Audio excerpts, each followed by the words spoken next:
What's up, guys? The Throne of Eldraine is here in MtG Arena, and we're going to do a sealed pool today. In case you don't know how sealed works, you get 6 packs, you crack them, and you can use only the cards from those 6 packs to make a deck and play against other people who are doing the same.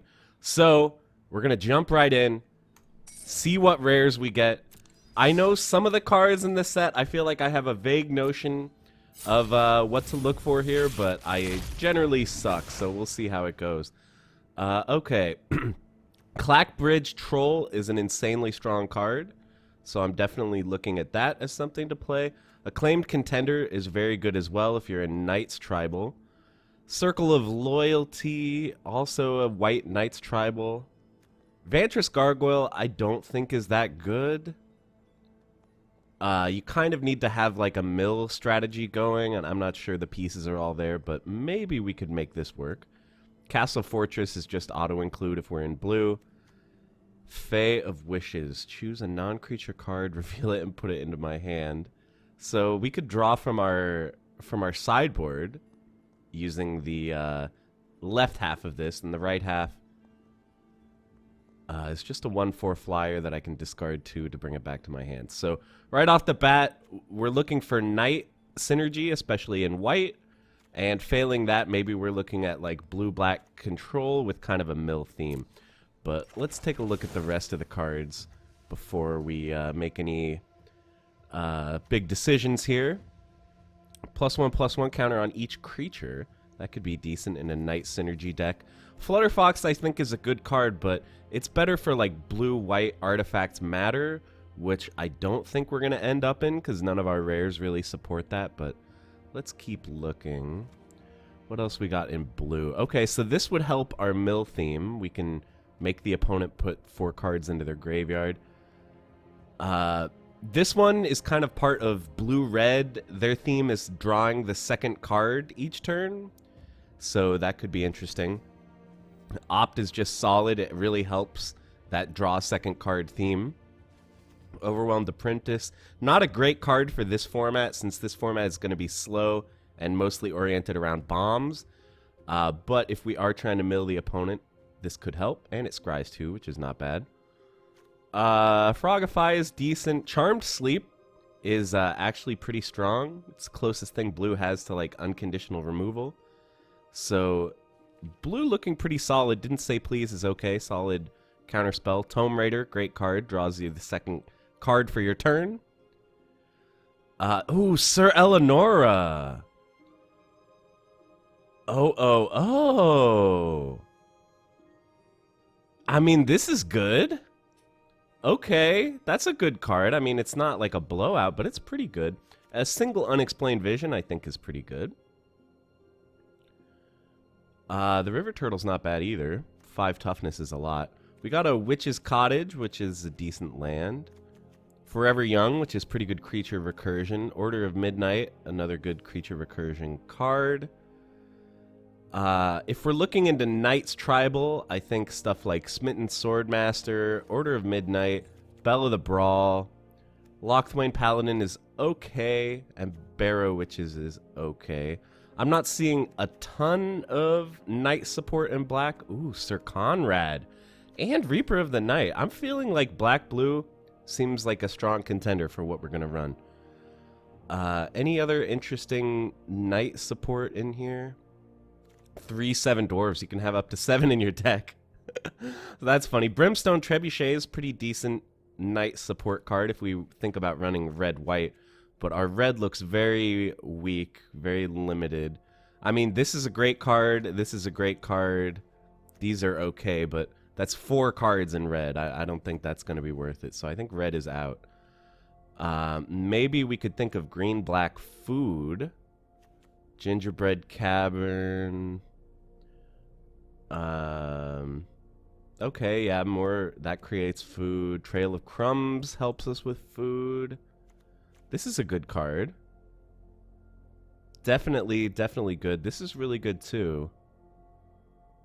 The Carver is okay. Not crazy about it. So green-black I think is not off the table. Covetous Urge. So these split mana uncommons I think these are a really big deal, and these are going to influence a lot of your deck building in this sealed format. These are pretty strong, and if you're in the 2 colors, you just have to include them. So if we're in blue-black, we could run the Covetous Urge. Choose a non-land card from your opponent's hand, exile it, and you can cast that card. So that's pretty strong. It's like remove a bomb from their hand and give you access to it, so that's cool. Let's look at some artifacts here. By the way, Grum Gully and Lock Dragon, these are both great cards, but I just feel like our red is too limited to think about running this. Like, okay, this helps with the draw second card theme. So does Thrill of Possibility. That's about it. We have like 2 cards that help with that theme in red, so I just don't think red is in the cards for us, so to speak. Golden Egg, probably an auto include in most decks. It can fix your mana, and it draws you a card when you play it. Heraldic Banner, pretty good as well if you have creatures, but we don't have that many creatures. So, okay. If we're running black, white, knights, let's look at that first, because I think that'll be pretty easy to throw together. What would we include in black, white, knights? Definitely that. Maybe one of these. Probably not. I mean, a 3-mana 2/2 flyer is okay, so I guess we'll probably include that. Circle of Loyalty for sure. True Love's Kiss we'll include one of. There's a lot of artifacts and enchantments in this format, and hey, it destroys artifact or enchantment and you draw, so that's pretty good payoff. Righteousness, I don't know. Like, this card is interesting. You can use it as kind of a jank removal for non-flyers, so I guess that's okay.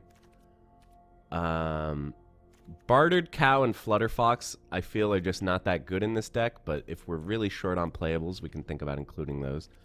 I mean, okay, let's keep going. Double Forever Young, for sure. Order of Midnight. We'll include a Reeve Soul, that's good.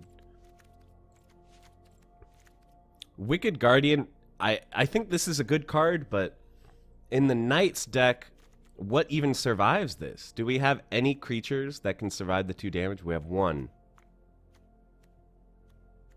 Yeah, like literally 1 creature that can survive the damage, but if we're short on playables, we may as well include it. I mean, this card is like so slow for for Black White Knights, but maybe we run it anyway.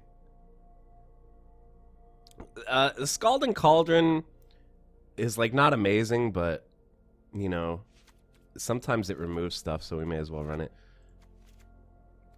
You know, honestly, this is looking kind of good. It's a good curve, and then we can cut some of the egregious cards because we have enough playables. This is looking kind of good to me. Like, I would probably cut Reaper of Night. That's for sure, just way too slow. I think we want Circle of Loyalty to be our top end here. Let's count Knights, okay? Because we want to reliably get Circle of Loyalty out every time we play it. So let's count. 1 Knight. 2. 3. 4. 5. 6. 7. That is not very many. Let's just count creatures in general. I feel like our creature count might just be too low to make this work. 1, 2, 3, 4, 5, 6, 7, 8, 9, 10, 11. Yeah, 11 is fairly low. That's less than half of our non-land cards are creatures. So that's the big thing that sort of steers me away from this. I think there's potential. That could be our deck, but I'm thinking that blue-black control might just be better for us. So let's throw that together, see how that looks. Don't think we want Mantle of Tides. We're not really a creature deck. We do want Secret Keeper. Definitely want Opt. We'll do the Apprentice too, I guess. Yeah, So Tiny sounds good. Don't think we want the Monitor. Fae of Wishes, I mean, at least it's a good blocker, and it's kind of card draw, so we'll take that. I'll take the Vantress Gargoyle. Charm Sleep. Maybe one Frogify. Didn't say please. Not crazy about Mystical Dispute. Like, it's pretty worthless late game, so I don't really like that. Tome Raider is for sure an include. It's a cantrip creature. Pretty good. So this makes guys unblockable. Like, this is not that strong of a card, but it's a 5 toughness blocker, which if we're running a controlling deck, we might need that to survive, so we'll throw that in. Definitely don't think we want Vantress Paladin. Most of the time, this is going to be a 4-mana 2/2 flyer. Yeah, flyers are important in this format from what I've seen, so maybe we'll think about doing it, but I don't know. Sage of the Falls, I think, is fine.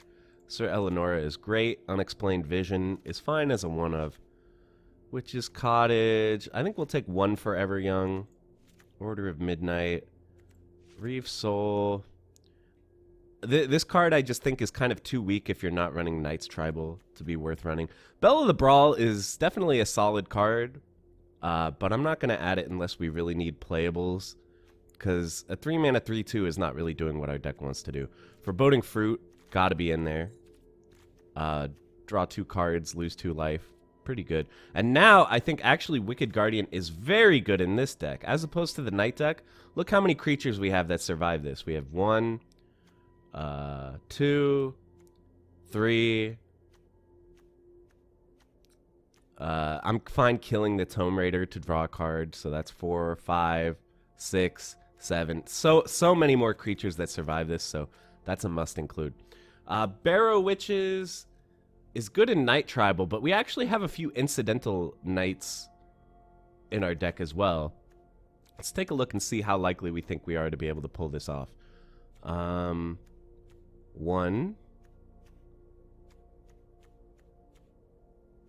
2, and then 3, because we're definitely going to run Sir Conrad. So I don't know about that. Just 3 Knights. I don't think Barrow Witches is worth it with 3 Knights. Okay, so our curve is definitely looking very, very high. Any other cards that we want here? Golden Egg. Oh, yeah, Covetous Urge, of course. Can't forget that. Heraldic Banner. I mean, the mana fixing is nice, but I just don't think this is worth it unless you're on an aggressive strategy. Another one I could potentially see adding is Golden Egg, but I don't know if this is worth it without food synergy. And we're also not on the draw second card theme either, so we don't need the card draw.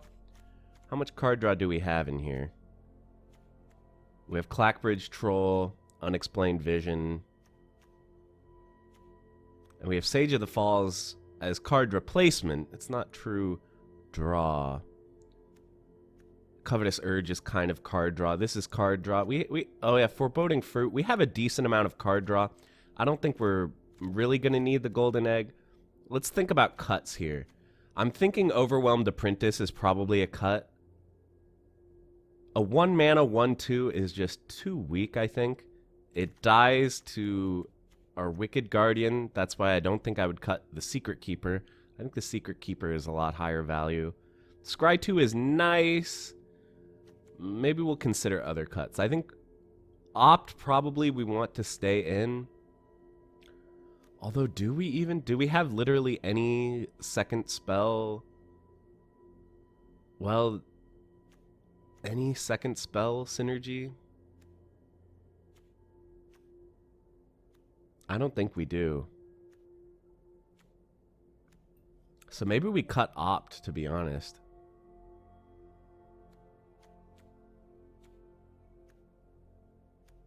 We could also cut Festive Funeral. This card is not that good. It's 5 mana conditional removal, which is kind of a nightmare, but we are a little bit short on removal. Considering we're a black deck, we don't really have that much. Like, what do we have? Didn't Say Pleased, kind of. Charmed Sleep, Reeve Soul. That's about Frogify. And So Tiny. We actually have a decent amount of sort of jankish conditional removal. The other thing is we're very high on the 5 slot. So that's another reason I think to drop the Funeral. And don't forget, we do have this card will get us any non-creature card from outside the game. So anything in here that's not a creature, we can get with our Fae of Wishes. So what would we potentially grab with that? We could get a counter spell, we could get a Frogify, we could get Lash, we could get another Forever Young. I'm thinking I'm gonna cut Festive Funeral. I'm torn. It's either Festive Funeral or Overwhelmed Apprentice. These are both weak cards, I think. We're honestly a little high on 1-drops, so that makes me want to drop the Apprentice, but we're very high on 5-drops as well. Okay, I'm just gonna rip the Band-Aid off. We're gonna cut the Apprentice. We don't have that much graveyard synergy. I think we're gonna rock with this deck. So what should be the face of our deck? I always try to set, you know, the box to be the most important card. I'm thinking Covetous Urge really illustrates what we're trying to do with this deck. We're trying to outvalue the opponent, get to the late game, mill them a little bit for a little bit of extra synergy, recur our creatures with stuff like Forever Young and Order of Midnight, value, remove their threats, and then finish them off with our big boys. So I think we're going to run with this. Let's just double check our lands here. 14 blue, 10 black, and we have a lot of multi-blue. We have some multi-black, but it's all higher mana cost stuff. Our early drops, we're mostly going to want blue. So we have 9 and 8. I'm potentially thinking of dropping 1 swamp, but like if we're not able to play Clackbridge Troll, that'd be a nightmare. So maybe we'll keep it 9 and 8.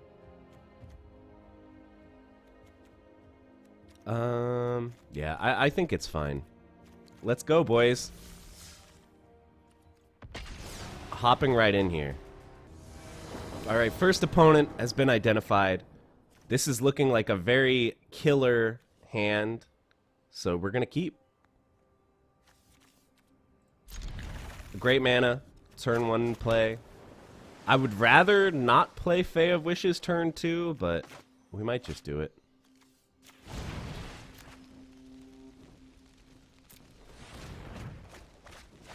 Well, four lands in the grave for our opponent. Okay, so he's playing black and no turn 1 play. So I'm kind of thinking that we don't need to play the Fae this turn. We can hold it and go for value. Sealed is generally a slow format. Usually it's decided by bombs. So I would rather hold this. We probably don't need the defender right this minute. So we'll go ahead and do this.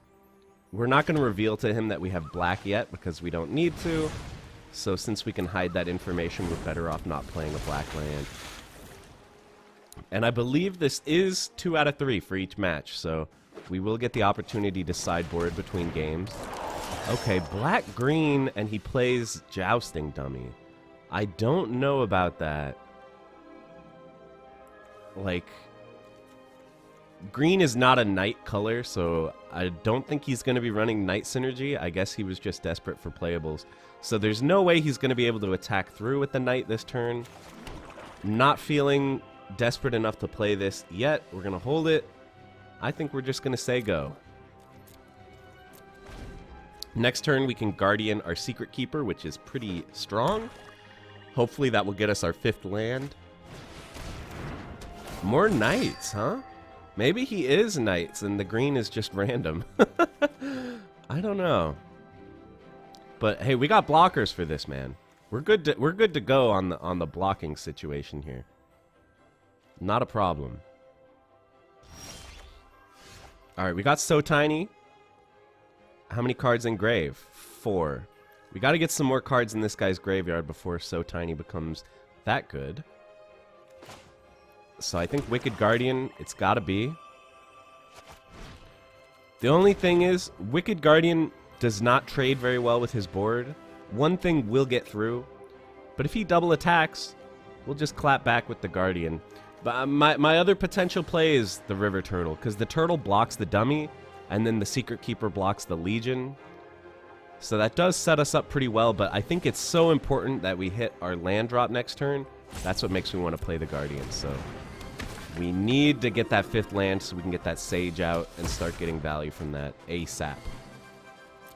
Sir Conrad is a great draw. Deals perfectly with his board. So yeah, the awkward thing is we are going to take 2 damage this turn from the Legion, but what's 2 damage? Who cares? Like, we're not dead if we don't get a land, but it would be really nice. Because then we can play this, then we can play this, loot again. It just starts adding up to a lot. So we can safely block this, because he can only give it +1. Doesn't have enough mana to give it +2. This represents more damage, so block that. Take our 2 damage. Got anything else for me?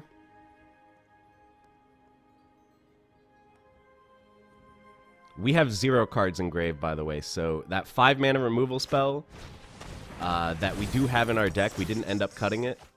That spell does nothing against this board. Wow, this guy's deck seems not good to me. I don't know, these are some kind of whack cards. But he did manage to pull off the Clockwork Servant draw, so that's pretty good. So we have no creatures in graveyards, so we don't want to mess with this. I'm thinking it's turtle time. Do we want to throw the Wicked Guardian into the Servant? I don't really think so. I'd rather save it in case he has something big with 4 health that we can block it with, so we'll just throw out the turtle. Still waiting on that land, though.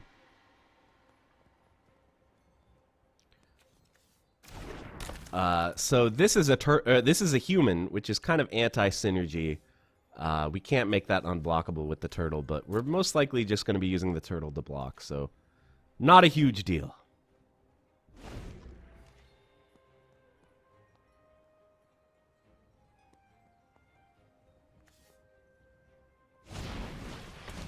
Add 1. Okay, he's using this for fixing, I guess. Oh, wow, he actually needed it. Wow, this is a strong card. This is a very, very strong card. We might end up throwing So Tiny on that. I mean, it's not the end of the world. We can just block it with the turtle. But I really think we have to do Foreboding Fruit, which is very annoying. But I think we just have to do it. We need we need land. What's our other play if we don't do that? Play this and just grab something? Doesn't seem good to me. I'm gonna do it. Let's see that land. Target myself. We have a choice here of if we want blue or black. I guess we want blue in case we want to cast So Tiny for whatever reason. This new mana spent indicator is pretty interesting. Well, we got our land. So now what? I still don't think we want to play that. We want to get some value from that. So 1 engrave. Oh, yeah, they have to have 7. We're not quite there. This has flash, so we don't need to do it right now. Let's just wait and see. Let's see if this guy tries for any nonsense. What I can do is block with the Wicked Guardian. Then he pays 3 to give it indestructible, and then I play... Oh no, So Tiny won't work. It'll still kill the Guardian. So that's no good. Probably just block with the turtle.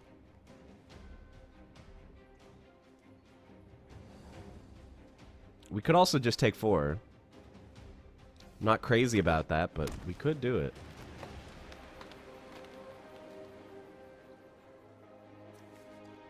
Yeah, Sage of the Falls deals really perfectly with this rider, so that's good. Rosethorn Acolyte, I'm fine with that. What we're really scared of here is removal. If he has, like, Bake into a Pie or something, that could really get us bad, so...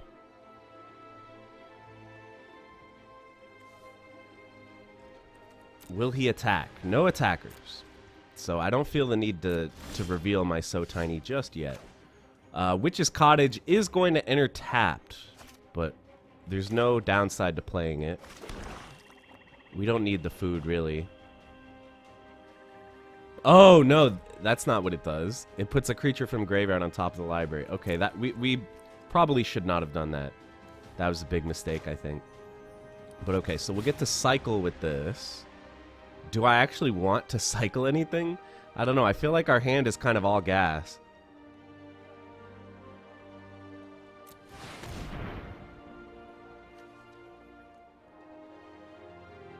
Well, I guess we may as well draw a card, right? Worst case, we'll just throw that card into the grave, which is good for us anyway. Charmed Sleep. Okay, so we could do something like put the Fae into the grave. Next turn, get it back with Order of Midnight. We also have Forever Young, but I kind of want to save that for like a big go-off turn. But we for sure, Charmed Sleep, I think, is going to go on the Rider. This guy's a pretty big threat. So what are we getting rid of? We're definitely getting rid of a creature. I think let's get rid of the Fae. This effect is just too expensive right now. We're not going to be doing this until something happens with the board, I think. So we have the ability to get that back with a lot of our cards, so I'm totally fine discarding that.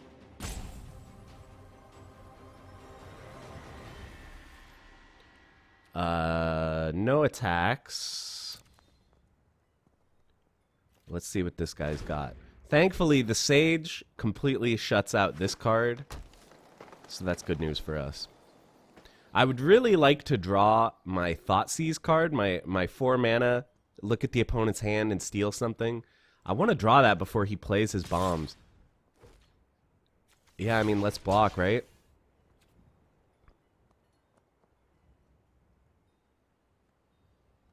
Because this forces him to spend the mana. And even if this dies, it's not a big deal, because we do have Order of Midnight and Forever Young. So if he has some kind of combat trick... Wow, strange. He probably should have done that before he attacked. But I guess he wanted to be sure. Okay, so what are we doing this turn? 6 mana. We could do... How many cards in grave? 5. We really want to get this up to 7 for this so tiny. Because this just completely nullifies this expensive card. And some of his other bombs might have uses outside of their attack. So I kind of want to save Charmed Sleep for something like that. We could do Tome Raider, Order of Midnight, get back our Sage. And maybe we draw a land.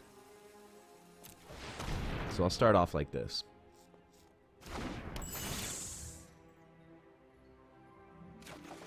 Hey, we drew the land. Don't really think that changes anything. Oh no, we have no black. The stupid auto tap screwed me over. That's annoying.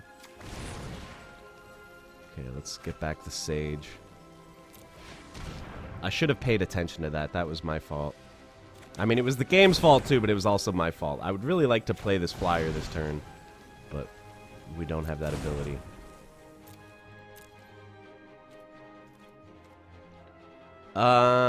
Still no attacks. I don't want to throw my 4-2 into his 2-1. That's a bad look. So in terms of card advantage, we're absolutely destroying this guy, but in terms of power on the board, he's kind of got us beat here. It'd be nice to get Sir Conrad down. Oh no. Oh no, I was afraid of this. That, I think he's gonna win off that. We have like no removal that actually gets rid of that. Bigger game. Why would you do that? That is the wrong thing to do in this situation. Because now I'm gonna be able to kill this with my flyer. He should have made the wolves. I think that was a huge misplay. Man, if we had done the mana right last turn, we would have been fine. Still 5 cards in grave for this guy. And he's making a big mistake by playing out his hand before he attacks, by the way. Because now he can't attack with this Rider. Because I'll block. Because I know he doesn't have a combat trick or anything. Okay.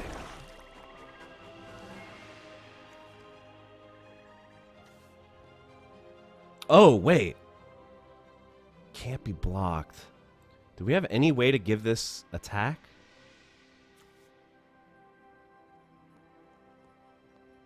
One damage to opponent.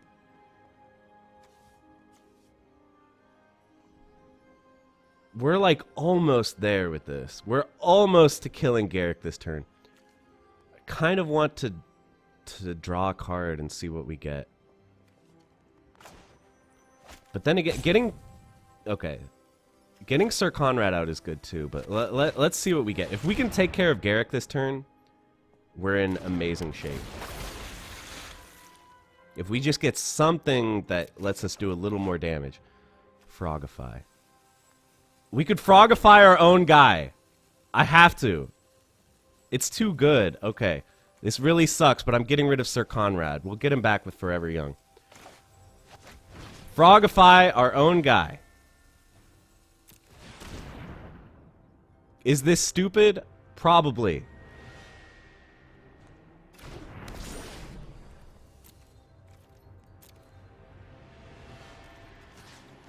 We have to attack with the turtle to make this unblockable, right? Can't be blocked. Non-human creature. It's a frog. It's not a human.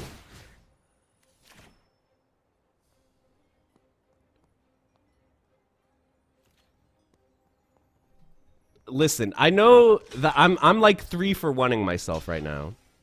I recognize this. But it's just too good. We have to kill Garrick. If this guy makes wolves, we lose. We can't deal with 2 wolves right now. Okay, so I am going to use So Tiny on the rider to save my turtle. And this will get upgraded. So when he does have 7 in his grave, this will get upgraded. I'll survive this. Yes, dude. Okay. Oh, that's nice. Okay, now we just need to not die. He's going to get in for 1,000,000 damage this turn. We need to not die. So like 6, 7, 8, 9, 10, 11, 12, 13, 14. We can block 1, but now it's going to get really iffy. But we do have Charmed Sleep, which we can remove 1 attacker next turn. But it's about to get really scary for our life total, I think. I just feel like there was absolutely no way for us to win if Garrick survived a turn. Okay, if he... him attacking with everything is kind of bad for us. But we do get to eat a dummy. He can buff it twice, but that's still not enough. Okay, so he's going to get in for 4, 5, 6, 7, 8, 9, 10. That's fine.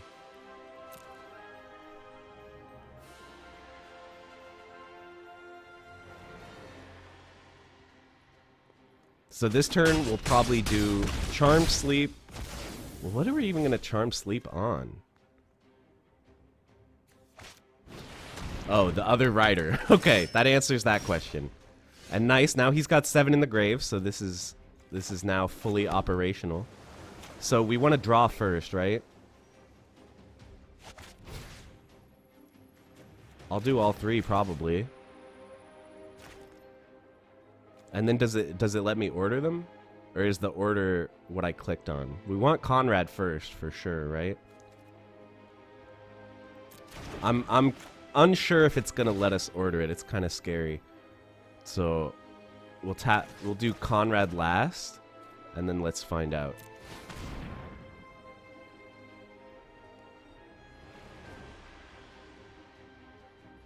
Actually, let's count mana. 3, 5, 6, 7. 3, 5. So no. Nice, we do get to order. Okay. Conrad on top, Guardian second, and then the Fae, I think? Or do we actually want the Fae earlier to get a card? What would we get? We don't really have any, like, life gain. I think I like this. Conrad is a huge blocker, so we kind of want him.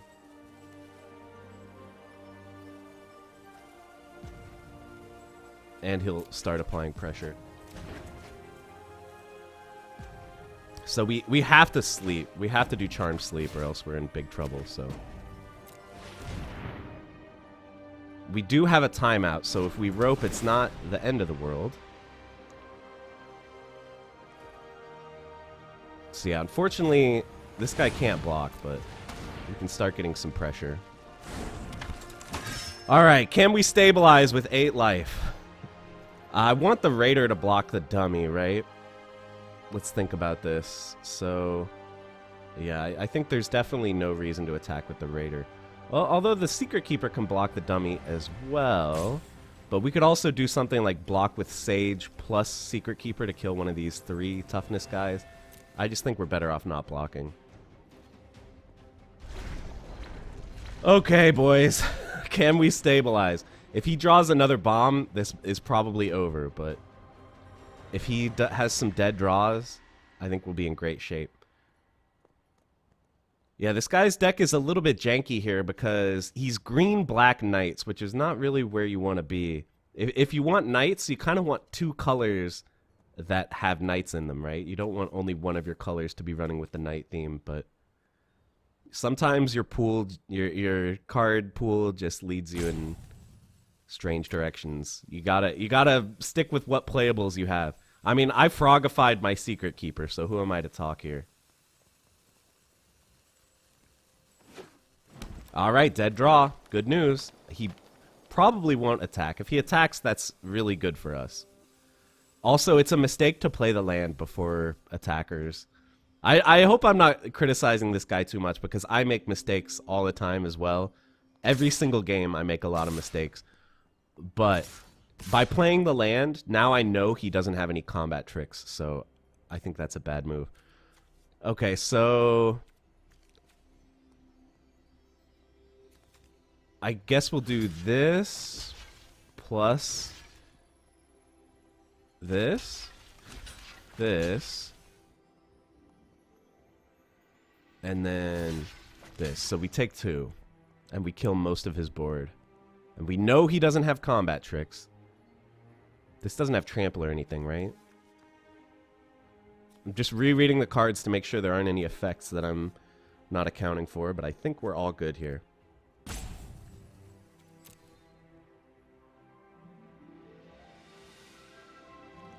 It's kind of nice to get more cards in my graveyard as well. I believe I still have that removal spell in my deck that goes with cards from my graveyard, so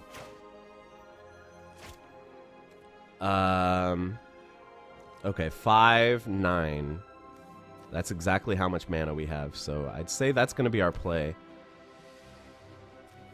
When another creature dies, or a creature card is put into a graveyard from anywhere other than the battlefield, or a creature card leaves my graveyard. Okay, so we're fine holding him for now.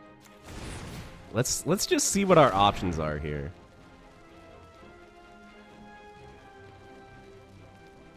Wow, Auto Tapper almost screwed with us again. We barely have enough mana to cast Sir Conrad. I need to pay closer attention to that. Okay, so we could get another Forever Young. I think that's probably the way to go, unless we have some kind of life gain. Has to be a non-creature card. So we literally can't play these white cards because we don't have white mana. Frogify is not bad, but honestly, I think it's going to be Forever Young. Where is it?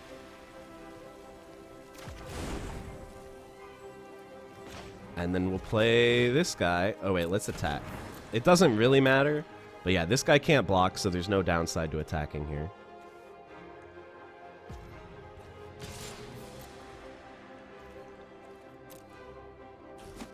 And then we'll play Conrad. And then the fun thing is, when we play Forever Young, pull creatures out of our graveyard, we deal damage to him. I don't think I want to do that yet, because we don't really have very many good creatures in our graveyard right now. But I don't know, maybe we should just do it, because then we draw a bunch of cards. Okay, so he can make this big, which is a little bit scary. But I think draw first, right?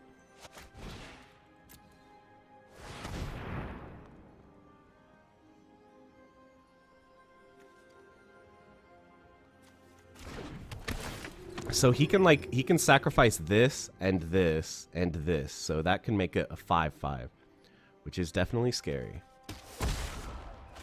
Oh, opt is good. Let's count. We could do this and then play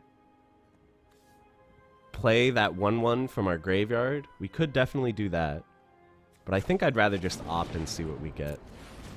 If we can get some kind of answer for this noble, that would be ideal. Unexplained Vision is good. I think we need that. So I think we'll do... Well, let's attack before we get too crazy here.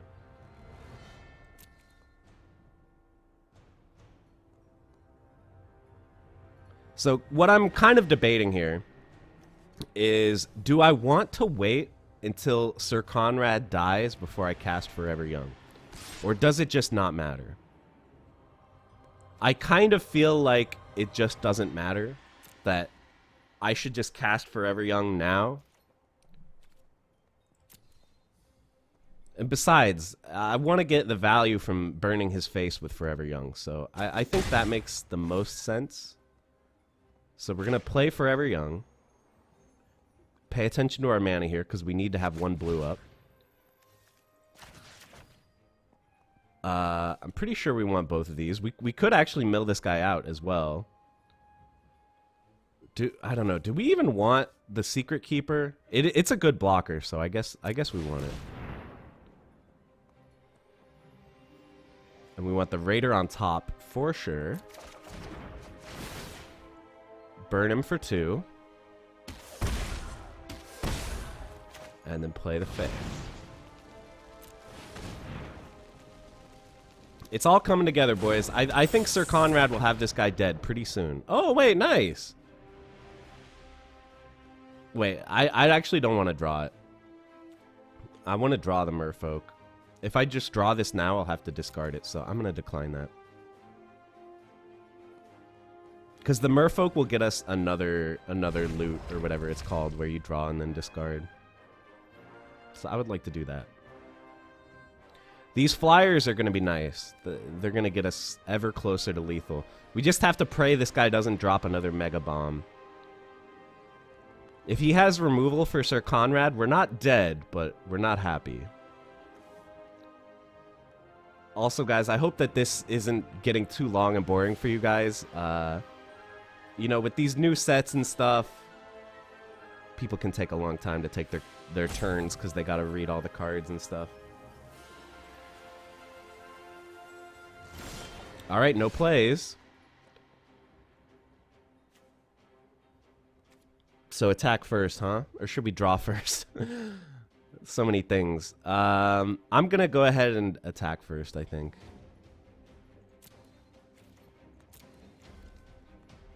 I mean, part of me just wants to swing with everything because I feel like Sir Conrad is going to get me lethal off the blocks, but let's not get too greedy here. We'll leave the Fae up because our life total is very precious right now.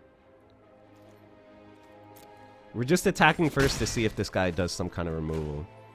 So we could Unexplained Visions, just raw. But I think I would rather play out these creatures.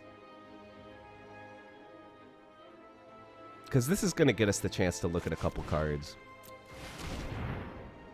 Once again, we got to pay careful attention to our mana. We kind of want as much blue as possible up right now.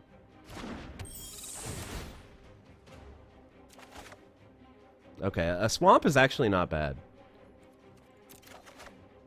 Oh, yeah.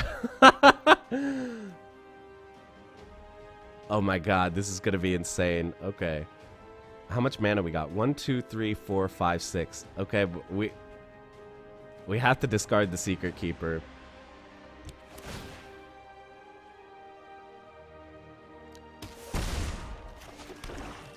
This is just too good. This is too broken. This pretty much guaranteed will get us lethal next turn. Because it's going to be a 4/5 flyer. Opponent's holding on to something. Is that a murder or something?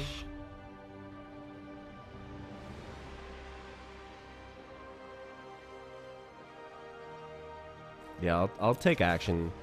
Clear lands out of our deck. That's important. Only want to draw gas at this point. All right, no murder yet. Got him, boys! I honestly think that Frogify, my own dude, to kill Garrick, I think that won me the game. I legitimately think that won me the game. Oh my god. All right, let's keep it going. Oh, it's best of 1. It's not 2 out of 3. I guess I should have paid attention to that, but that's fine. That'll get us through this faster. I have a feeling this is going to be an insanely long video. But we got that first win, boys. Feels good. Oh my god.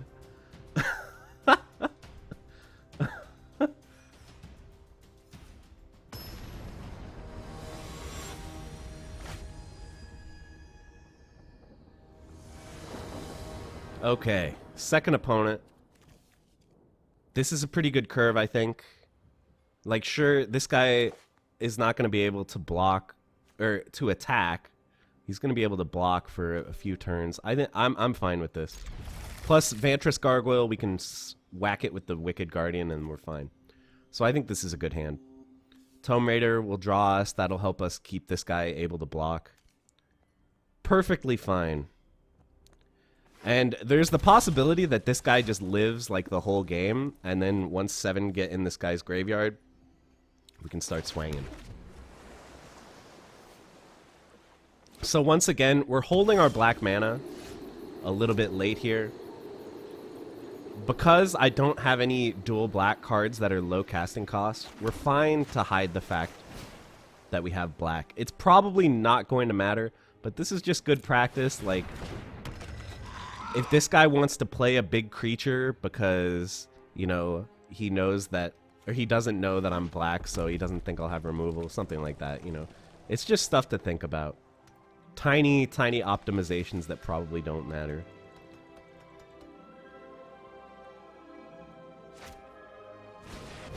Alright, red cap raiders. Tap and untap non-human. Okay, so... Oh, wow, this guy can mill. Oh, wow.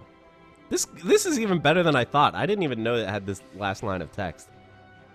Okay.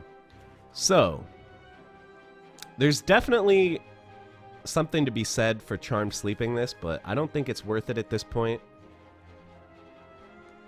Because it's not like this will let us attack anyway. So I think we just play the Raiders. I'm honestly probably willing, if he wants to attack in with the Raiders, buff it to 4/3, I'm honestly fine blocking that with the Gargoyle. Because this guy's scary. I don't know. I don't really have any creatures that deal with this well, except for Guardian. So maybe we should hold the Gargoyle alive. Okay, he's just going to kill it. Wow, Adamant. Is he mono red for real? That's cool. Well, we'll do this. Got to land off the top, which is good for us. No blocks. So I think we'll play the turtle.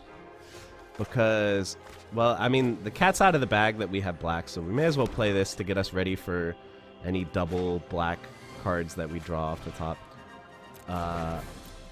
Swing in. Play the turtle. Now the turtle is good because we can Wicked Guardian it. I didn't want a Wicked Guardian to kill our own fairy, considering we have the option to not do that. So we have double removal in hand, which could end up being pretty solid. Just waiting for this guy to play some big threats here. So Frogify is definitely the more... combat trick? Gotta be, right? I need this turtle to live, so... I'll let it through.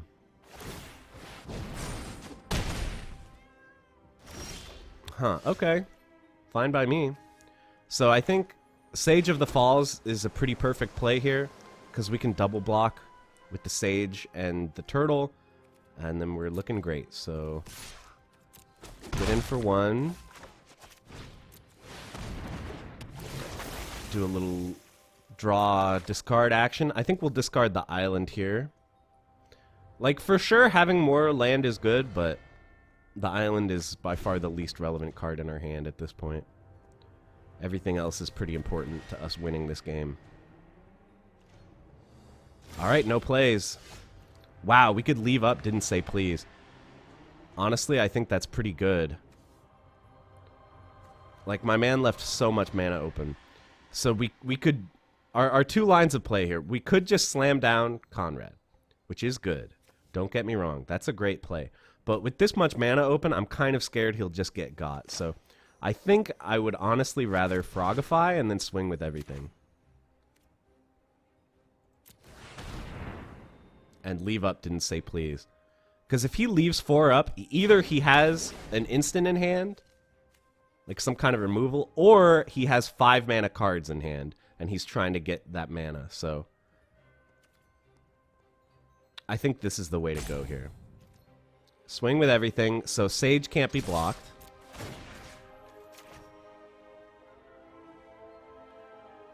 So he can't chump away the 2 damage. I mean, sure, he can buff this to have 2 attack, but that's going to spend his entire turn, and that's fine. I'm going to catch up in damage if he does that.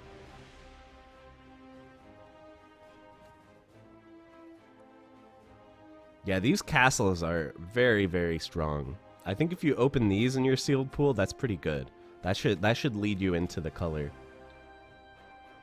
It's kind of funny how his creature is blue now because I made it a blue frog, but he's got all red mana.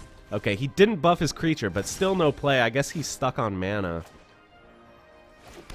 Okay, well, since it appears he's stuck on mana, I think I'm fine playing Conrad.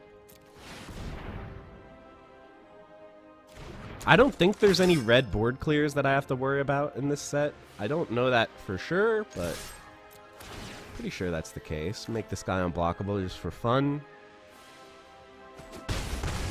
So yeah, didn't say please is unconditional counter, which is like 1 and 2 blue for a counter anything is pretty standard, but the fact that it mills, you know, sometimes that's a downside, but... Okay, so this can give things menace. You know, 4, 5, 6, 7. Like, I feel like Charm sleeping this thing and just getting in for 5, 6, 7, 8 is pretty amazing. So I think I'm just going to do that. I am the aggro now. And we can leave, didn't say please up, to stop whatever nonsense he tries next turn. So he's probably going to chump the 5/4, which it's still going to do 1 damage to him because the creature is dying. So I'd say he's pretty much dead next turn. I think we got this in the bag, boys. Feel good about it. Yeah, he chumps. Still take 1 from this activation. And whatever you play, whatever you try to play, it's getting countered, my man. I'm sorry. Blue, people have asked me what was my favorite color in Magic. Easily blue. I know that some people hate blue because it's like the color that is most frustrating to play against, but I just love it. I just love controlling, shutting down their options style of Magic. My second favorite is black, because black, I think, has some of the most fun flavor. Like, I love vampires, I love zombies, werewolves, stuff like that. I mean, some werewolves could be green too, I guess, but I love stuff like that for the flavor, and I love that black has all the good removal. So this is for sure a mulligan, sadly, but we have no black mana, and we don't have any good early plays, so... Get this out of my face. Yeah, this is not amazing either, but I think it's a keep. The question is, are we ditching the Guardian or the Urge? Like, Covetous Urge could potentially just win us the game, but I think at this point our primary concern is hitting land drops, and Guardian could actually help us with that, so... Clackbridge Troll can win us the game too, and Wicked Guardian will help us get there, so... We could also throw away Reeve Soul, but since we have no other good early plays, I think we kind of want this. We just need to hit land drops. That's how we're going to win here. And if we don't, then we might lose. All right, hit a land drop, boys. Doesn't really matter which one I play, but I'm going to play the island since we have 2 of them. I don't know if that logic even makes sense, but we have 2 islands, so we'll play 1 island. And then if he plays any kind of valuable creature, we'll just Reef Soul it, but that's not happening. Look at us hitting those land drops. That's what I like to see. Okay, now we're gonna hide the fact that we have black mana. That's our little secret. All right, I'm really wishing that I kept the other card now, because this guy playing slow like this, no turn 2 play, he probably has something good in hand. We could have stolen it with Covetous Urge. That would have been pretty sweet. But I didn't listen. I think it was the right play because I didn't know I was going to draw all this land. And besides, we might need... Wow, we might need the Guardian to hit double black. Honestly, like, I kind of want to kill that. I kind of want to kill it. I think I probably should, huh? I'm just going to do it now. The only other thing, though, the only thing is, he could have that red 0/4, but I don't. This card is really, really strong. This'll fix his hand. This'll help him throw away his mana flood. This card is really strong. I don't think we're ever gonna get a better target for Reef Soul, so that's why I did that. And it's not like the fairy really impacted the board. Okay, well we couldn't have killed that with the thing anyway, so. So now it gets a little awkward. We really, really need to draw a black. There it is, baby! Nothing but net. Okay, so Festive Funeral sucks right now. Only 1 card in graveyard, so this isn't going to be relevant for a while.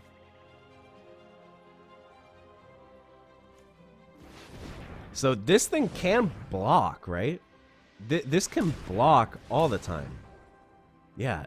It's a blocker even if the goats live. In case you don't know about this card, they can stop it from attacking by sacrificing goats. You give it 3 goats. I think I'm fine taking 5. Yeah, he can give this menace, which sucks, but then we'll just eat it with the... Okay, attack first, right? Oh, wait, actually, I don't want to attack because... I need the menace. I need this as a blocker to double block the smasher. I think this is better. All right, this is probably the biggest bomb in our deck. So yeah, he has haste. So immediately this guy needs to decide. So he actually does have... Oh, wait, what? Oh, I played it after combat. I'm so dumb, dude. That was dumb. I should have played it before combat. But maybe that would have been bad, actually, because he could have just taken 8 and then swung back at me for 8, and then I lose the race. So it's possible that it's just better for me not to attack with this. That's probably better.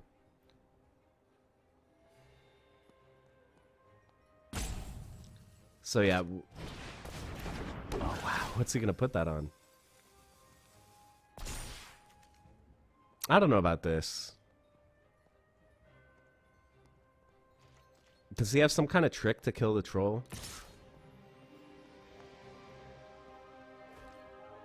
What? He's gotta have something, but I have no choice here.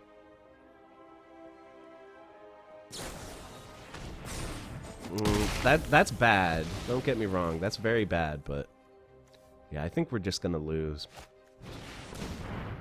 The one nice thing here is this doesn't have any kind of trampling, so we can chump it with the 1/1.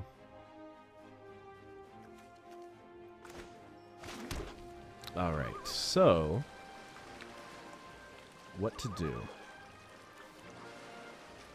If we play this, we do not have mana up for Didn't Say Please, so... Even though this, like, feels really bad, I think we're just going to chump this and Didn't Say Please whatever he plays, and if he doesn't play anything, we'll activate this. I don't want to Wicked Guardian my own Tome Raider, because then he's going to get through for 7. And this will also fill my graveyard up more and maybe make Festive Funeral relevant. Yeah, that's a no from me, dog.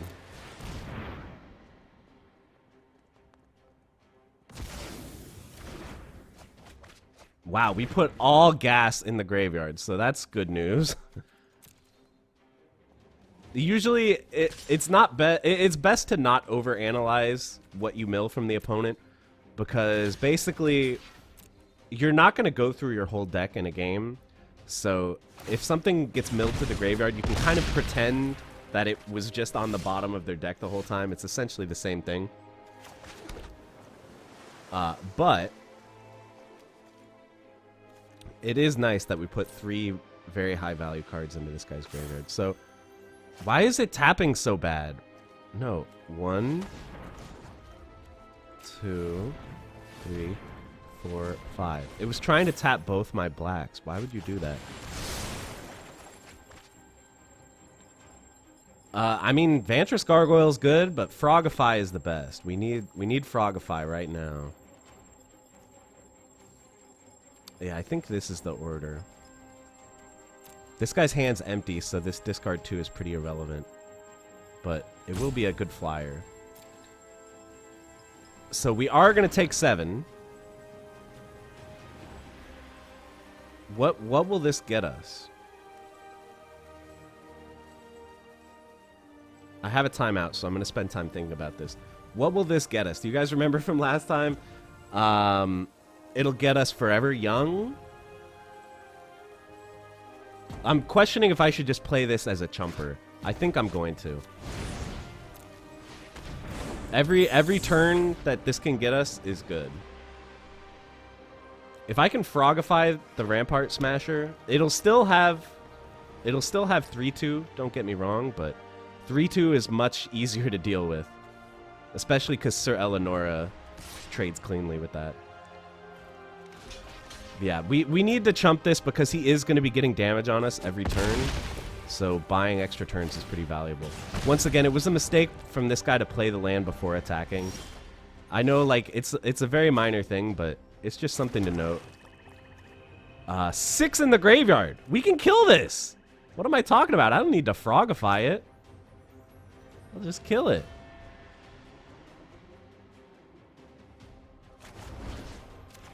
I mean, he can give...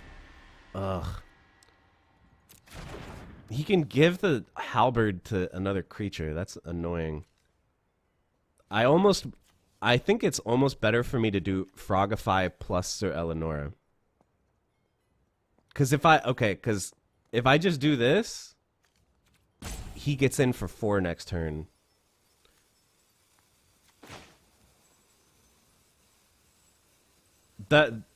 And like Frogify, yeah, I think this is better. Like the double spell is just a lot better in this situation, I think.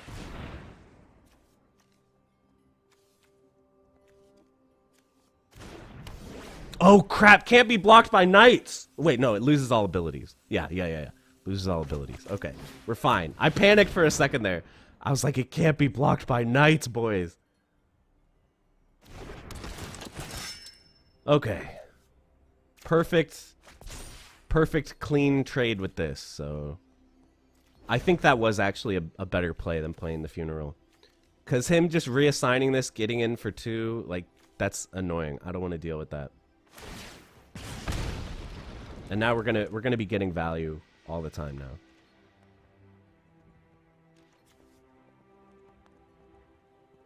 Opponent has 7 cards, so this can attack, but... This has got to be the play, right? Start getting in for 4 a turn. Take this game back. We could have also done Wicked Guardian Vantress Gargoyle. Possible that that's better, actually. Come to think of it, I think that actually was better, but I don't know.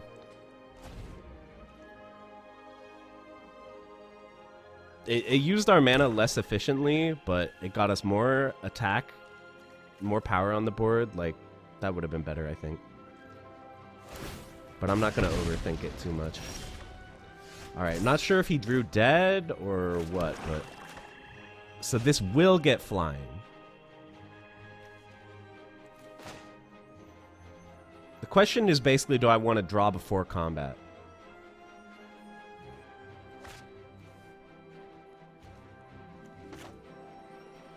A bad thing that could happen here is if he has some kind of instant card draw, this won't have flying, and then he can block and kill it. But I'm willing to take that risk. It's possible that we draw something really good that completely changes our turn. Oh, actually, no, I'll do it on Eleonora, because she's not going to attack. Of course, that makes a lot more sense. Deal 2 to Eleonora.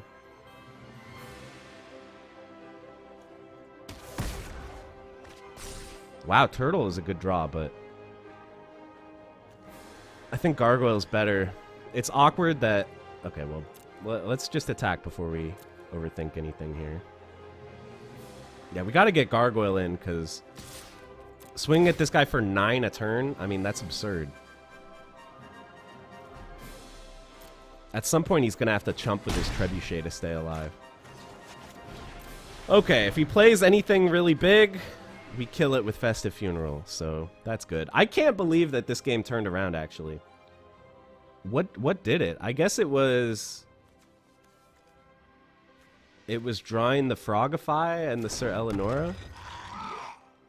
Yeah, Unexplained Visions got us exactly what we needed to win. Wow. Clackbridge. Can't Funeral that, but... Well, we can to make a trade. I'm gonna... Yeah, I have to... I have to sacrifice. Because this getting in for 8 this turn, before I have a way of dealing with it, is an actual nightmare.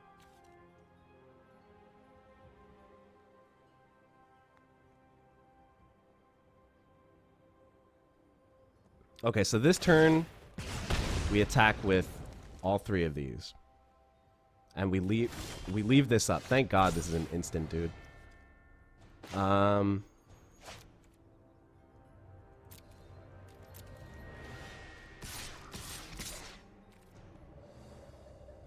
So we can play the Turtle and half of the Secret Keeper. Right? 5... No, we can only do both. Okay, so we'll ignore the Secret Keeper for now. Sorry, if you guys hear a weird squeaking noise, it's my AC. I'm fine with this trade.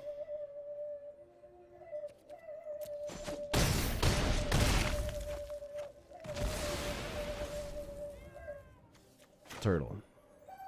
Leave up Funeral. Oh, wow. This straight up just kills the troll. I'll do it now, then. -8, -8. 8 engrave. Do it. Oh my god. I want to do it now before he gets any kind of shenanigans to pull something out of his graveyard and make it not work. Okay, so the nice thing now is I can block anything he wants to give this halberd to. I can just block with the Turtle. I think we got this one, boys. And the Turtle can make things unblockable, but I don't think that's going to affect anything here. Because he can't make Eleonora unblockable, unfortunately. Wow, put a creature card from my graveyard on top. I'm going to do it. Who am I going to get? Clackbridge? Yeah, let's do it.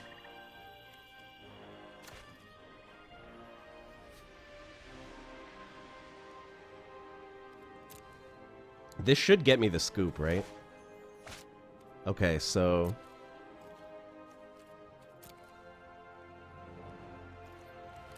Gonna force a block here. Because we're gonna have plenty of blockers.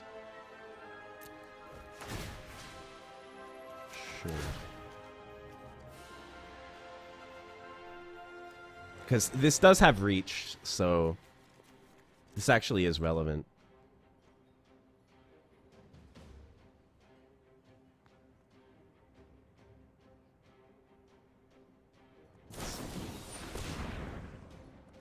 Okay. +3, +3. That's fine. Eat the Reaper. Can't block the Gargoyle.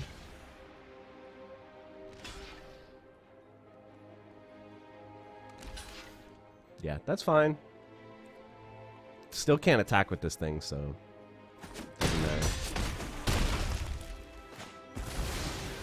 Okay, and then we do this.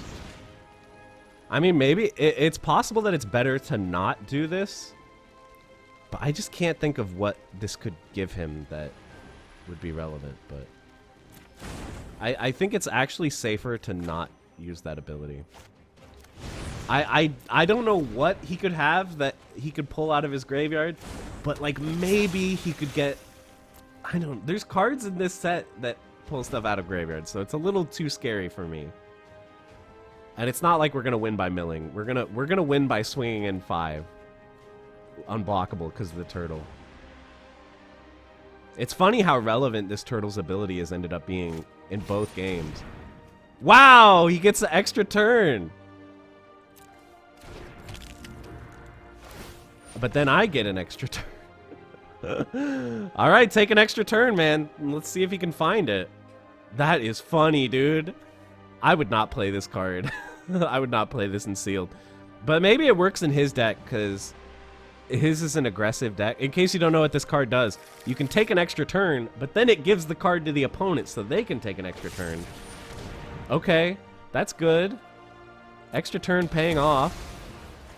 Uh-oh. How am I going to win? Oh, yeah, the Clackbridge Troll. Obviously, and then we can give it unblockable. I mean, he's going to sacrifice a goat, but that'll just draw me cards. Okay. For a second there, I was like, wait a minute. Can I actually win? I have to remember to scry at the end of turn. Let's just do it now.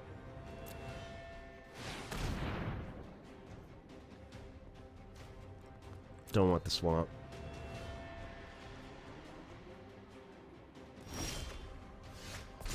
Okay, so I don't think I want to use this. I don't think I can lose, but the threat of him getting another extra turn is too scary. I don't want to use this unless it's a guaranteed win. And it's just not a guaranteed win right now.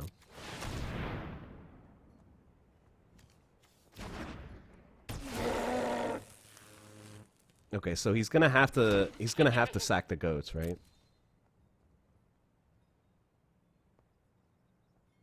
I don't know, maybe I should use it, to be honest.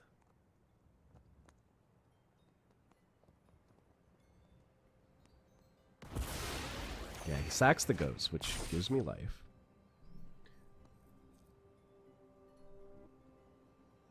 So I attack with this and this, force a chump.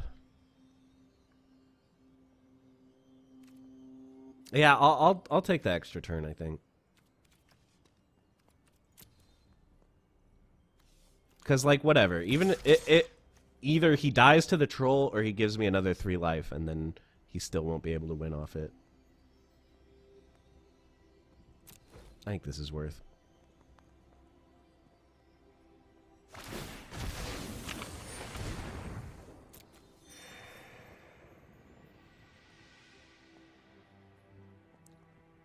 So, we're just going to eat goats, make it so Clackbridge can attack faster.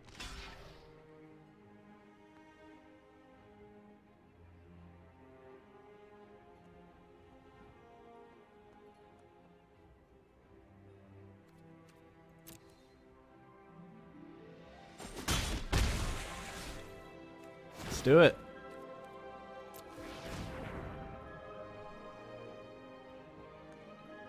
Wait, what? Search?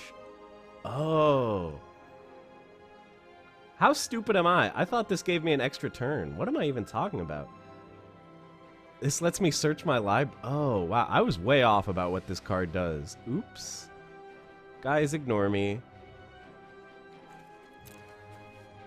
You're probably all yelling at your screen like, how are you this dumb? No, it doesn't give you an extra turn. It lets you tutor for any card. Okay, well, If we get Forever Young, what are we getting back? Reaper of Night.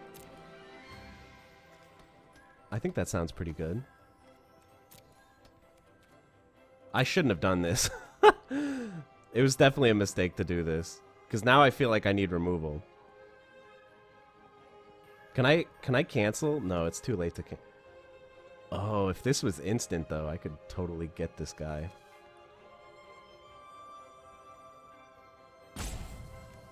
I'm thinking maybe I should do Charmed Sleep.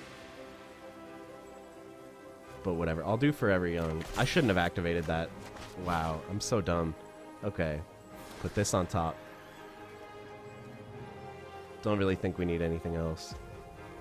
Well, this is fine too.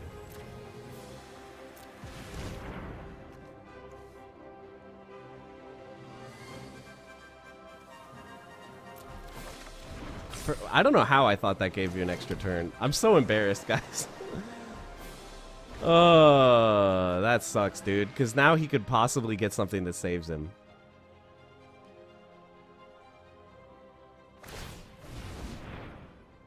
Read the card to learn what the card does. It's so funny because I watch other streamers and I'm always like, just read the card. And now I made this exact same mistake in my arrogance. Okay, I'll stop harping on how dumb that was. For now. He's probably going to get like another murder. Kill my troll. But maybe they're all gone. Maybe they're all out of the... Robber of the Rich? Is that what he got? It must have been, right? That must have been his best card. Okay, well, we still are going to win. Oh, no! He's stealing... Okay, well, we at least we did this the right way. He's not getting my Reaper of the Night. Guys, this has gone so off the rails. Why did I activate this talisman? I'm so dumb. And somehow I didn't even notice that the other guy didn't really take an extra turn when he activated it. He just pulled a card. I thought that that card was like a top deck. Guys, don't be like me, okay? Let's opt first. Wow, we can get a... Wow. Okay, Sir Conrad has to do it, right? That's a pretty killer draw, by the way.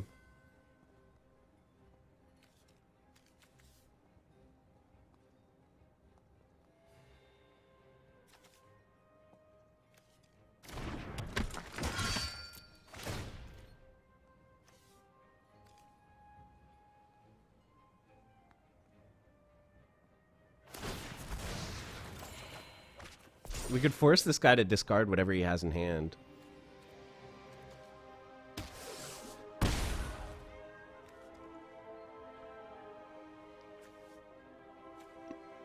We have two options here. We can force him to discard this card, or we could double mill off the top. I guess let's see what happens in combat here.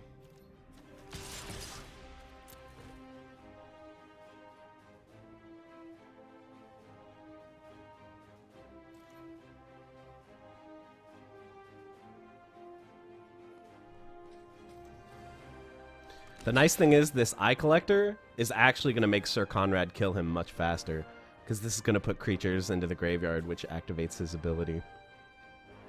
Guys, I'm still trying to get over the shame of being so intensely incorrect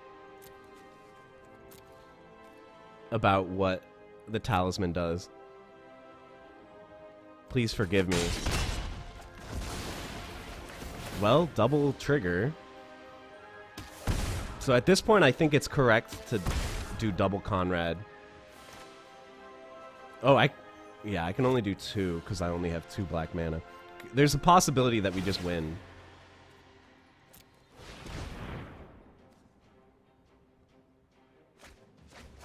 Or we whiff. Okay, well, I'm going to do this now, actually. Just in case that's a creature.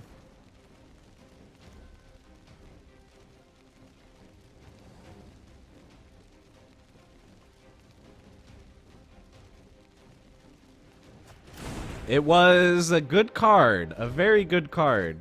So even though it wasn't a creature, I'm glad to see it go. So the nice thing is...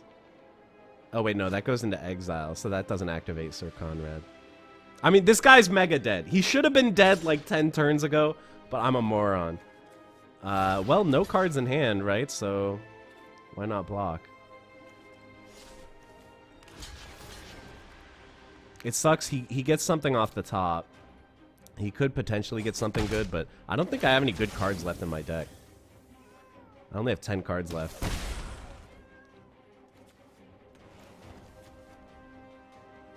Oh, if I have more cards. Wait, no, I do have more cards. Wait, no, I don't. This isn't in my hand. This is... Oh my god. That was the worst, okay? Can we just forget that that happened? Like, yes, I made a miracle comeback. I thought I was dead, and I made the miracle comeback and won. But it feels bad because I didn't read a card. I thought it did something. It does something completely different. And it almost lost me the game, to be honest. So let's just forget that one happened and move on to the next one. By the way, this deck seems pretty jacked, right? I feel like Clackbridge Troll is killing it. That's an insane card. I think everybody knew that card was going to be insane. It's just too powerful, but yeah, it's even better. The fact that it has trample... Like, it would probably be worthless without trample because they would just chump with the goats, but yeah, that card's unbelievable. So I think this is for sure a keep. Turn 2, Vantress Gargoyle is very aggressive. All we have to do is draw one more land, and then we can play this, and then we're all set. So we are going first, which makes this slightly risky, but that also makes the reward even higher for the Gargoyle if he can just get in for 5 every turn. All right, still no lands. Come on, baby. Show Daddy a land next turn. I don't know if I would rather have a black or a blue land. It's close. Because black will get us to Clackbridge Troll, but blue gets us Charmed Sleep. But yes, I have... Oh, wait, no. He can't attack unless they have 7 cards. Okay. This is how wrong I am about everything. He can't attack this turn, but he can block. I think we're going to Foreboding Fruit. And then EOT. EOT will tap him to put cards in graveyard. Oh, wow. Great draws. Just what we need. Next turn, we can make him discard 2. Guys, read the cards, okay? If you, like me, are going to your pre-release at your local game store to play this expansion, read the cards. Please. Don't be like me. Okay, so making this guy discard 2 with Reaper of Night is going to be really strong, I think. Is he really not got to play this turn? Okay. Let's dump him. Oh, losing Forever Young is kind of a pain, but we'll get over it. Let's do this just so we have 2 black, 2 blue. Clackbridge Troll next turn is going to be absolutely absurd. I feel like we have this game on lock, but we'll see. No turn 3 play maybe means this guy's rocking some high mana cost cards.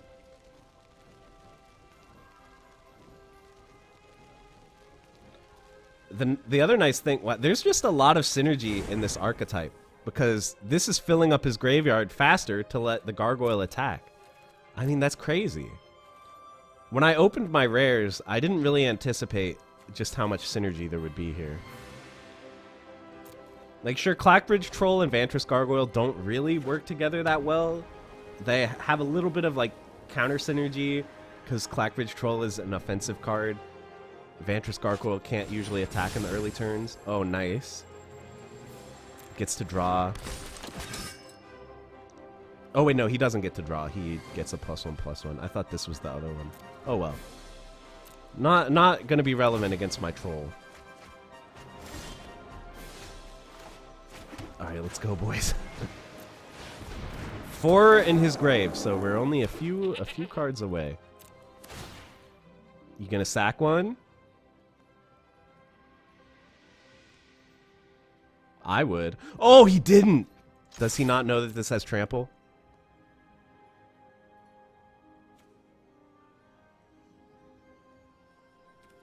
Guess he doesn't care.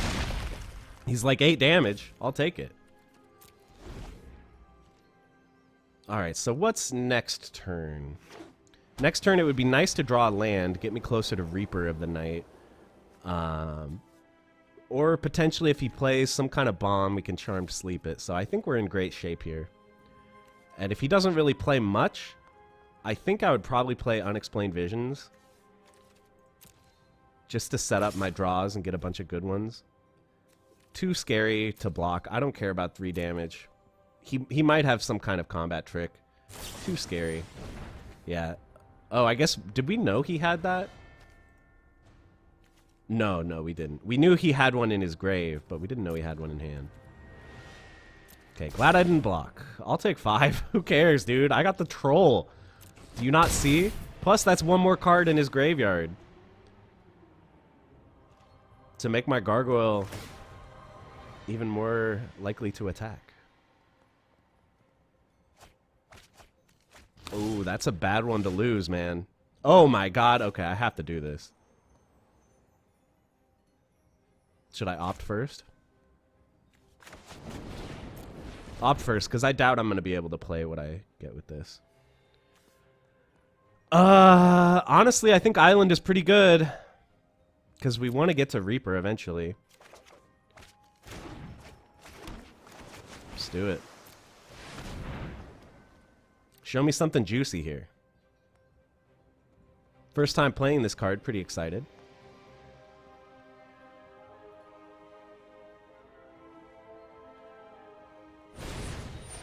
Oh! Tap this in response. You got 7 in there. Each creature that has an adventure. No, it's got to be the double striker. I can play mana as if it was mana of any type to play this, so that's good. I assume he's not going to sacrifice because this is already tapped. There's no point. It's kind of interesting how close this game actually is, but he absolutely needs an answer to the troll. Because gaining 3 life a turn is just undoing all his aggressiveness, so... Okay, haste? Oh no! My man is getting in there, okay. I think the knight is better. I mean, it's kind of scary. If he draws removal, I might die. Let's just see what happens here. I assume he will sack, so that he doesn't just straight up die. Yeah, let's get in for 5. Okay. Well, this land actually helps, right? Now we have 7. 4... Yeah, there's... The only double play we have is Charmed Sleep, Fireborn Knight, which I think is pretty good. I think this is our safest play because it removes an attacker and it gets us a blocker. So I think this is the play that makes us least likely to lose. Like, yes, Reaper of the Night is good, but we don't need more damage. We're gonna win from damage in a couple turns. We need to stay alive, so that's why I made that play. Drawing the land was pretty clutch there, I think. I've done a few of these like sealed videos. I don't think I've ever done this well. I think this is so far the best run I've ever had. I know I'm like jinxing it, but... Okay, so let's think. We can do So Tiny later. Yeah, I think the way to go is attack with everything. Maybe Conrad first to get extra damage in. That sounds good. Attack with everything that he allows us to. And then So Tiny to fix my trades. If need be. Like, it's a little scary taking down these blockers, but I just can't imagine how we could lose. It's too much damage. Because he's going to have to chomp. And this has first strike, so it trades cleanly with the... Easy! Easy, boys! The draws were pretty excellent that game. Curving up into that Clackbridge Troll, I could not have asked for better performance. 4-0! Keep going. Run it. Run it. Oh my gosh. Pretty sick.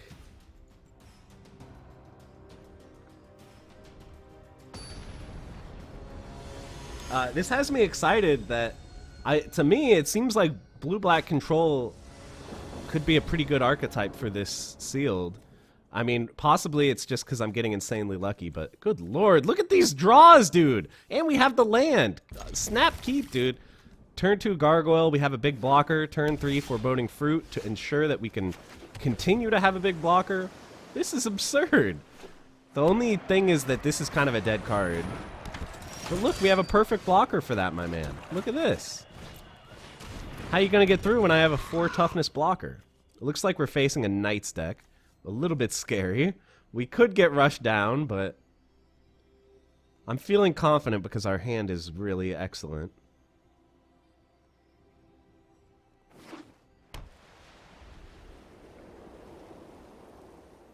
Let's see what he's got. Does he have that white rare that lets you search your top 4 for a knight or something? That was one of our cards, right? We just didn't end up in white.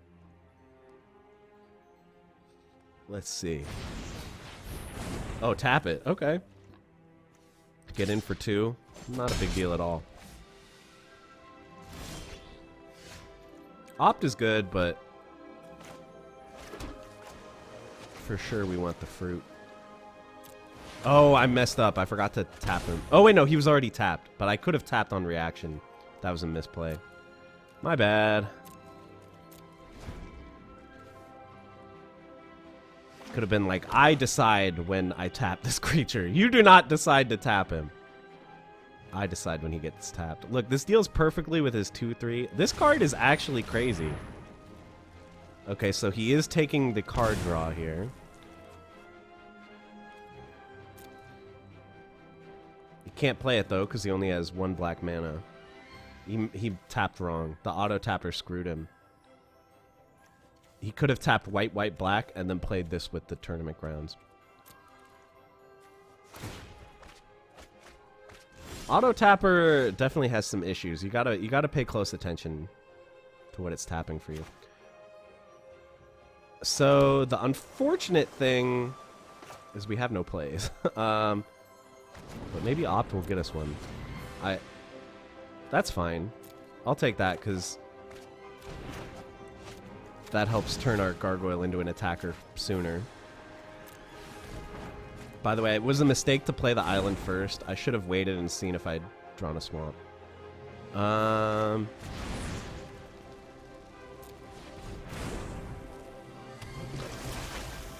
So we can't attack still, right? 5 engrave. We're getting there. It'll be 6 at the end of this turn.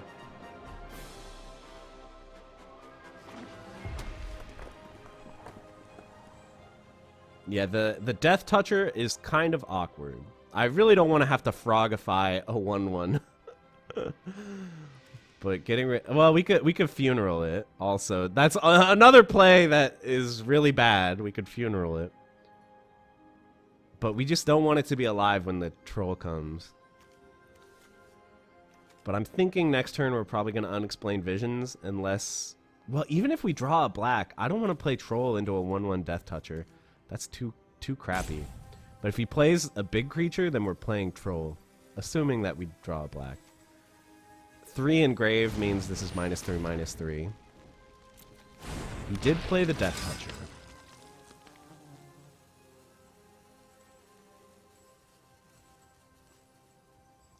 Which basically means even if we draw a black, we can't play the troll. Because he'll take 7 to the face to trade the knight for the troll for sure. Okay, that's even better. That's an even better target for funeral. I'm thinking we're going to have to funeral that guy. That is an extremely good card right now.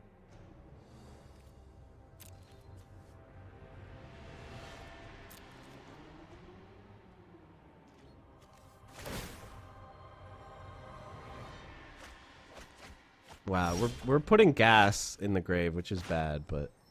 Well, there's our other black, but we don't want to play the troll into all these Death Touchers. I think this guy's got to go.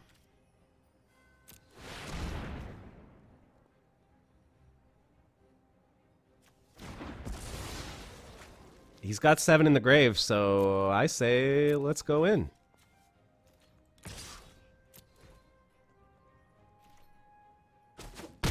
Let's get this race started, boys. If we can figure out some way of taking out the knight, we're good. Also, if he attacks with the knight, we're good, because then we can just bring in the troll.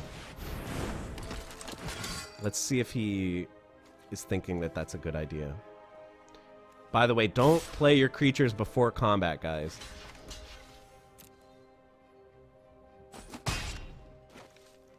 I know that I'm a bad player and I'm harping on stuff like this. It's hypocritical of me. But don't play your creatures before combat. It's a bad idea. All right, troll coming in. He's got no death touchers up. I'd say let's do it. If we get really desperate, we can frogify this guy next turn to attack again with the troll. It turns out that if you get turn 2 gargoyle and you get Clackbridge troll around turn 5 or 6, you're probably going to win the game. He doesn't even have double black. I think all the unconditional removal is double black. He could have, like, Festive Funeral. Oh, wait, no. There's one that's 1 in a black. Exile something that costs 3 or more. That is an extremely broken card. So it's possible he has that. Which would be really bad, but... It's an uncommon... I don't remember if that's an instant or a sorcery. Oh, no! We didn't get a disconnect, right? I'm hoping not. I don't think we did. My man is saying nice. All right, we're going in.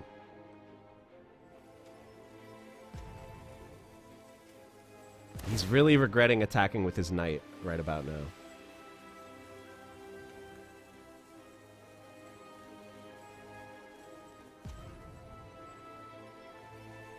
By the way, it was a mistake to play the land first.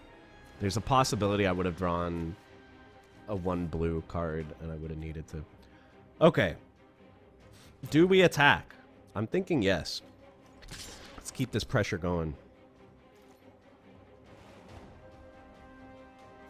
Oh, he's chumping the desperation. Unless, does he have some kind of buff? He might. +2/+2, and then it still dies. +2/+0. That's fine. 2 for 1 and a bunch of damage to face. Well, not really a 2 for 1, because this is, you know, he didn't spend an entire card to kill it. 1.5 for 1. +5 to the face. Not bad. So at this point, we need to figure out a way to deal with Foulmire. The best draw would be that 2-mana removal spell that removes 3 or less. Wow, that's a good card. That's a very good card. I think if we don't draw anything, which we didn't. So we have 7, so we could Unexplained Visions and then Frogify if we don't find anything. I think that's the play. Ooh, play Adamant. There's Reeve Soul. That's the card we need. I think I like this order.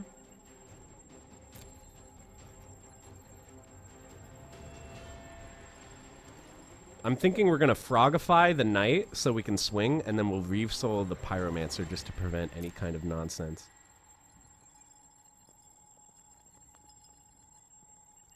What do we play with Reeve Soul? Guardian? Yeah, that sounds good.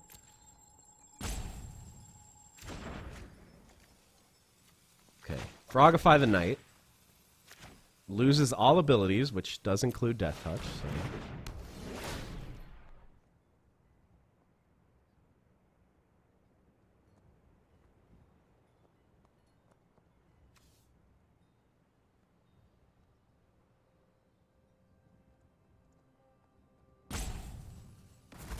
All right, gain 3. Draw.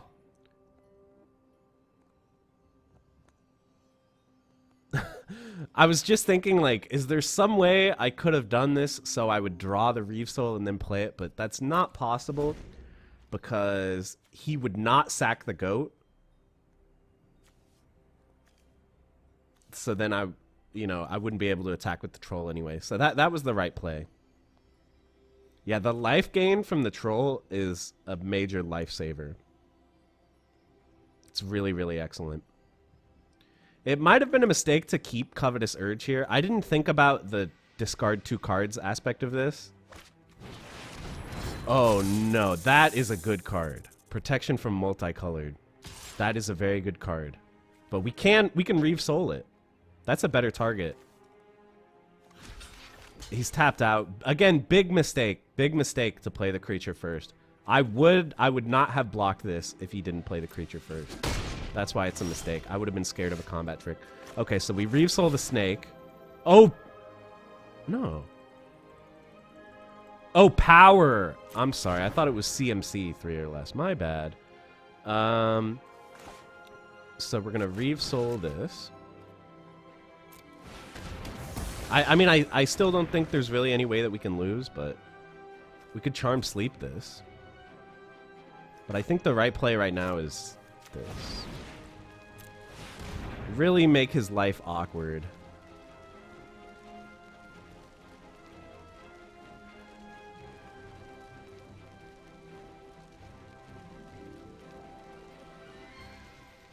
Yeah, if it was CMC 3 or less, this card would be pretty broken, because you could kill Hydroid Krasis and stuff like that.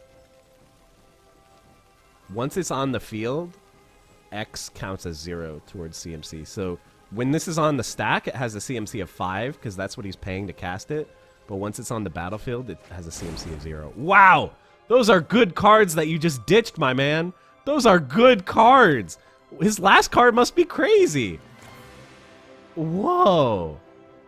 Okay, we could play Fae of Wishes if we really want, but I think I would rather cast its left half. Let's see what happens. Like, we're just outvaluing this guy so hard. I guess the big thing about discarding these two is that he only has 1 red source. He only has 1 red source, so he wouldn't even be able to play both of these in a turn. And he would never, ever be able to Adamant this, so... Those are really good cards that he had to discard, but... they're not as broken as they would be in a mostly red deck. That's a good one. That's a good one. I think we're going to have to Charmed Sleep the Serpent. Still have this chump blocker, too.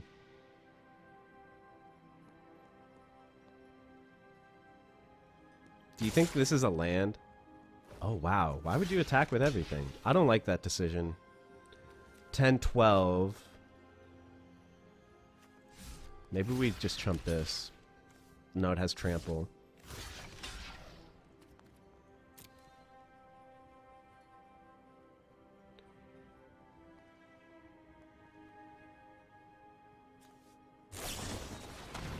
That doesn't matter at all to me. That removes reach from his hand, so... don't care. Okay. So 4, 5, 6, 7, 8, 9, 10. We're 1 away from being able to do that. Oh, his hand's empty, so we don't want to Covetous Urge, obviously. I think Charmed Sleep is happening no matter what. Absolutely no choice about that.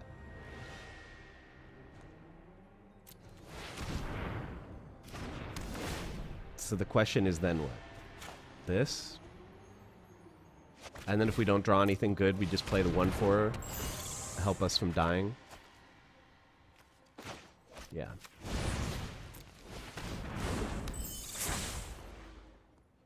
Okay, now we get in. Oh, he's going to sacrifice the knight or something, right? Which is fine, because we gain 3. Yeah, it doesn't have to be a goat. Oh, yeah, that was a mistake, dude. Playing the Charmed Sleep first was a big mistake. Big misplay. Didn't think about it. But whatever. Huh, I don't know about this.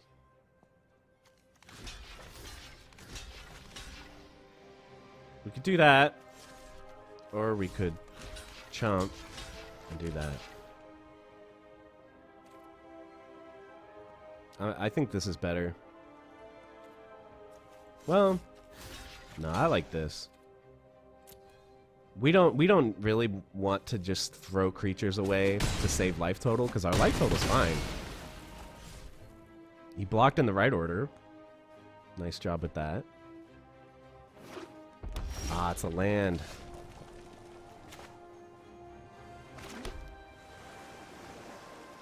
Let's see what he does. Huh, a lot of misplays, but turns out might not matter that much. No need to attack with the fairy. I feel like having the chumper is just better. And then we can do... This gives us the most protection in case he top decks removal or something.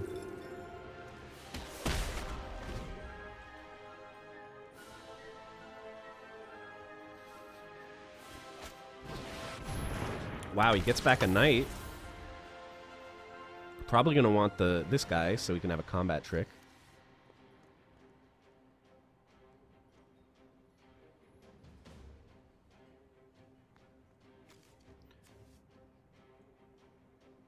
He's got some good knights, though. Wintermoor Commander's a good one. Because it does have Death Touch.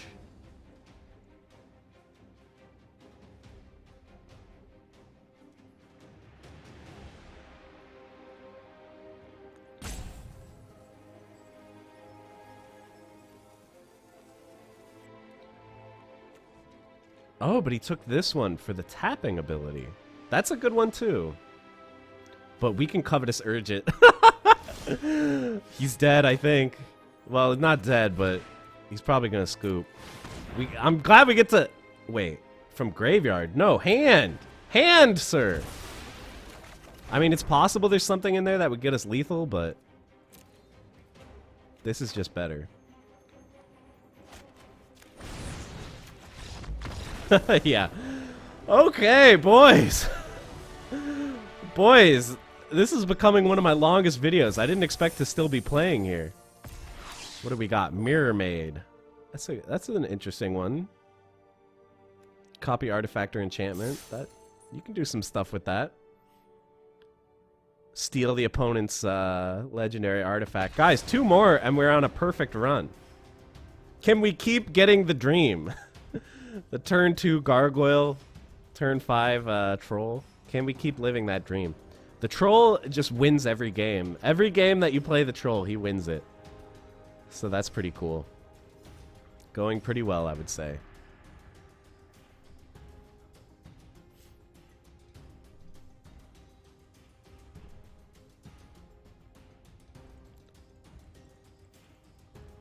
Alright, where's my opponent at?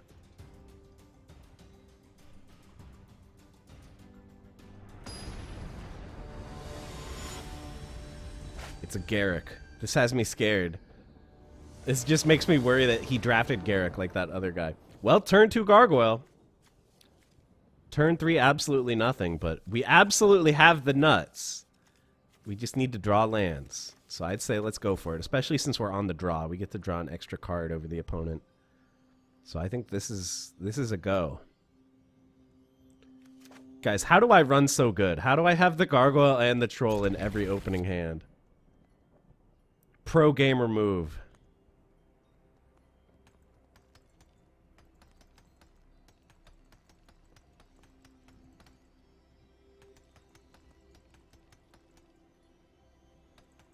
My plan was I was going to play this and wait for Vegito to come out.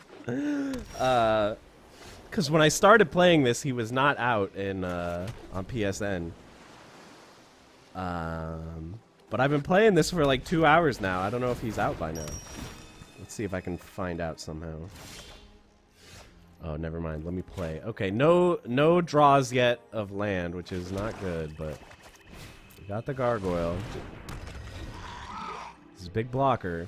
Red, white, maybe knights.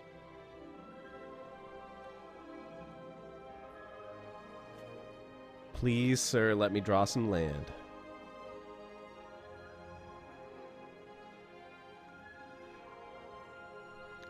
Alright, I'm investigating on my phone while this guy plays.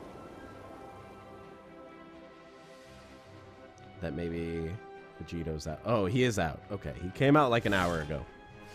So I'm missing valuable... Oh, I messed up. I didn't tap him at the end of turn. What am I doing here? I'm missing valuable Gogeta time. We gotta do this just to try to draw land. There it is. That's good. Okay, I'm gonna set a stop so that I remember. Big misplays, boys. If we can draw another one, then I'm for sure gonna play the Wicked Guardian. Okay, so it's a 3/6. That's a good card if you can pull it off. Alright, we put Frogify in there, which I'm perfectly fine with that. I would rather get land. That's a land. It's a tapped land, but I'm thinking Charm Sleep. I mean, we don't need to, because this does block the Paladin perfectly fine. And then if we play Troll, the Troll deals with the Paladin really well, but this is tough for me. I think I'm fine doing this because we do have another piece of removal in hand. Just in case something really bad comes out, we might be able to remove it with the Funeral. Stop at the end of his turn again. Oh wait, no, not end of combat, end of turn. So we can remember to do this again. We do need to keep our hand size up or else we're going to lose the ability to block with the Gargoyle. But the Troll should help with that if we can just draw one more land. Uno Mas land. Alright, nothing too scary, please. But we know he's red and white, so he can't have Garrick. So that's that's one possibility off the table. He can't be playing Garrick.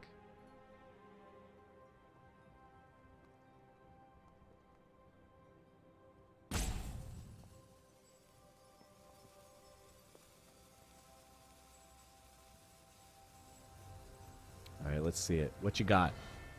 Got red removal?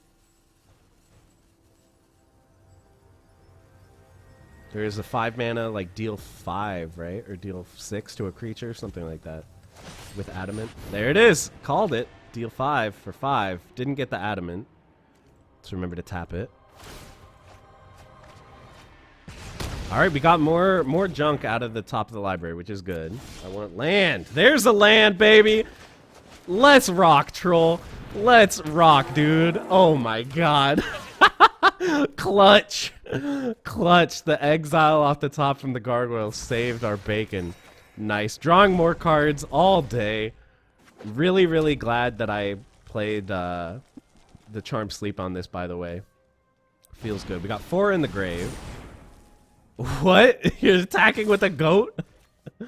I mean, I guess it's whatever. He's gonna play this anyway. We may as well. I respect it. Okay, wow, unexplained vision. First things first, let's just go to combat.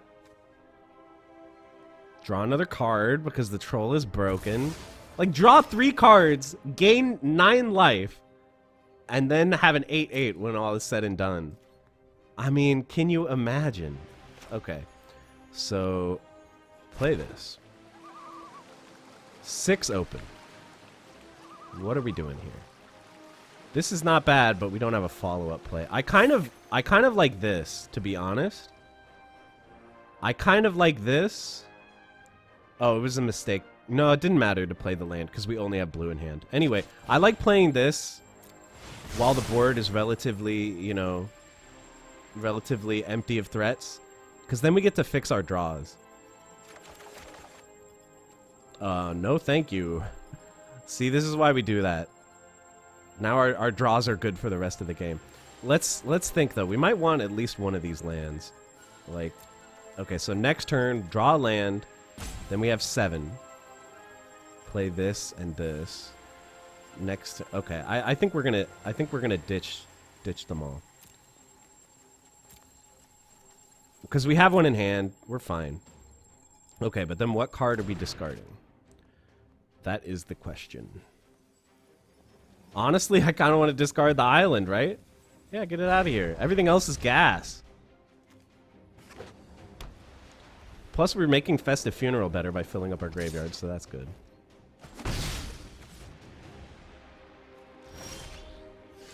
Alright, there's an island. So I'm thinking Sir Conrad's coming down for sure. And then we have 2 mana, so I want to keep a black open.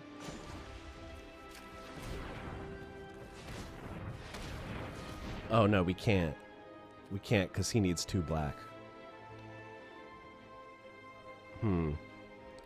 Does that change our decision? What creatures are in the graveyard here? Gargoyle. I kind of like Order of Midnight to get the Gargoyle.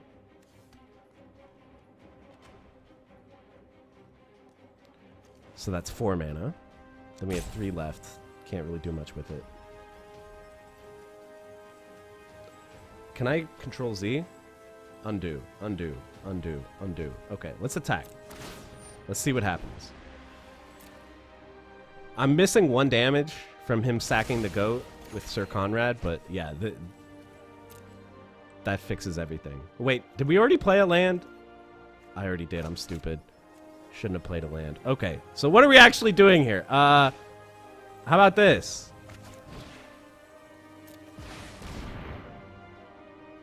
Seems fine.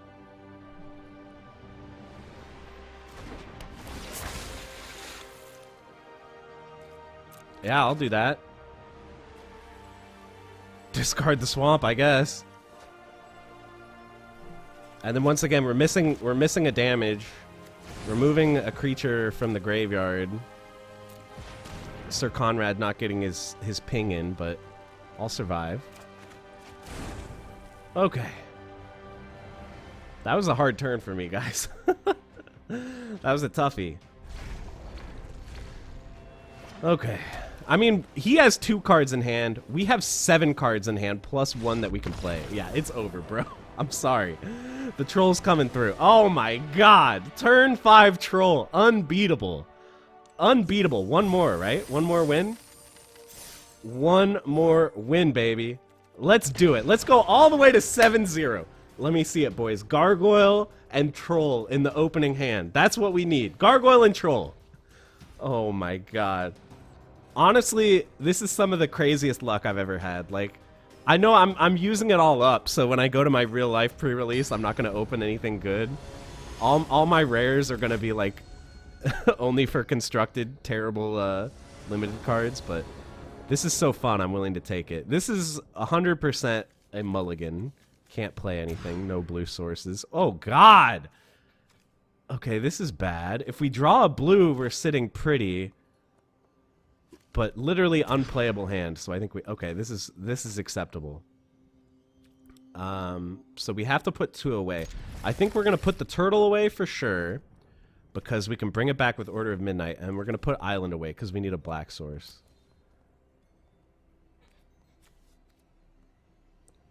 Well, that sucks. Going down to 5 is not what you like. Oh, he went down to 5 too. Okay, good news.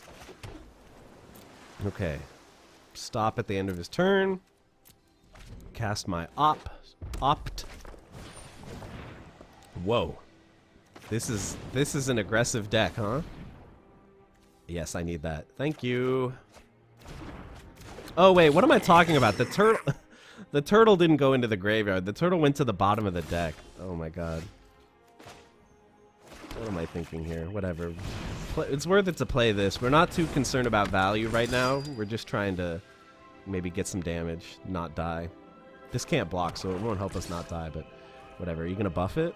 That would be good for me. Okay, no, he's got a turn 2 play. Oh, 2/1 lifelink. Not bad.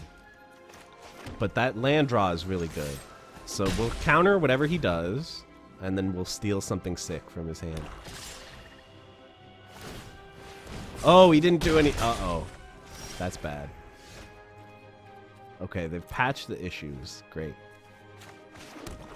Let's steal whatever juice you got in that hand. I want it. Yeah, bake a pie sounds pretty good to me. Yeah. Bake a pie. We are big time losing this race, but it's not the end of the world. We need like a blocker. Oh god. We really need a blocker. Maybe you frogify that. Or we could just bake it into a pie. It feels pretty stupid to bake a 1/1 into a pie. Yeah, we can't leave counter up. Okay, frogify it.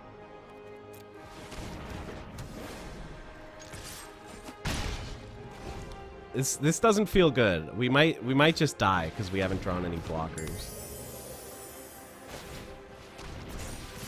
Okay, we're not dead yet.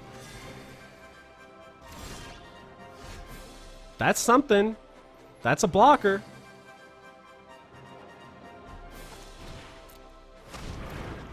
We can just stay alive a couple more turns.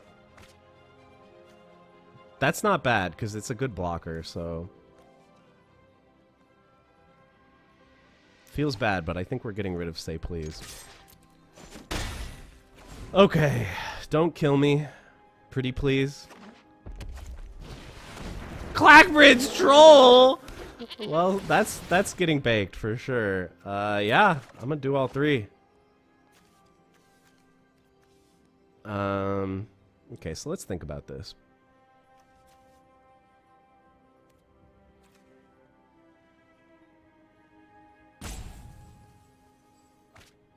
Like, we would have to find something better than the Secret Keeper.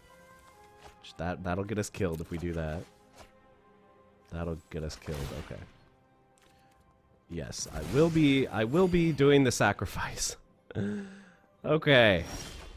Oh, wow, didn't attack? He didn't attack? Okay, we have to do this now before we get to... Well, we don't really have to do it now. I do not care about milling him. I think it's more important to have a blocker.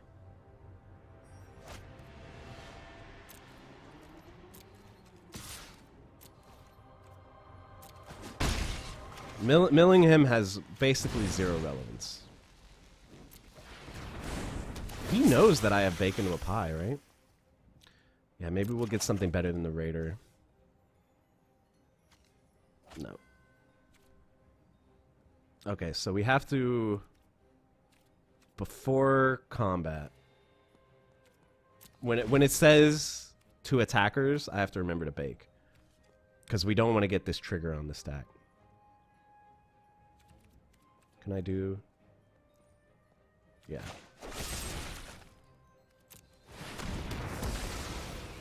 Alright, this food might be our secret to staying alive here.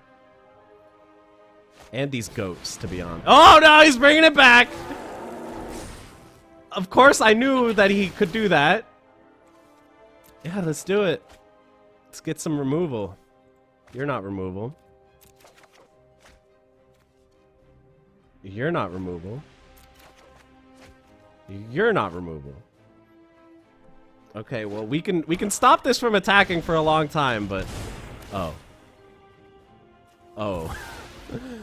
He's doing more damage. Yeah, we can stop this from attacking for many turns, but if we don't draw removal, we're just gonna die. Do we still have that 5 mana? We still have that 5 mana thing that'll kill him. Let's see what we get.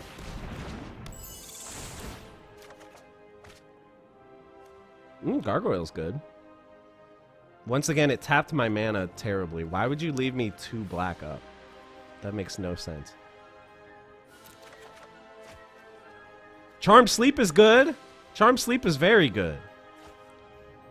And then I guess we'll sack this at end of turn. Charmed Sleep is good because if this is tapped, it can't do anything.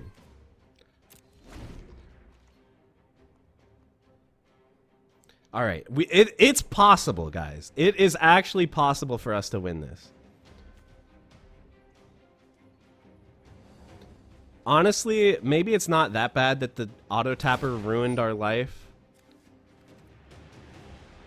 Yeah. It's not that bad because I don't think I would have played the gargoyle anyway. It would have been too scary to not have mana up to sack the food. So it's not actually that bad. You got any plays there, sir? Yeah, that's not too bad. I have blockers for that. That's not too bad either.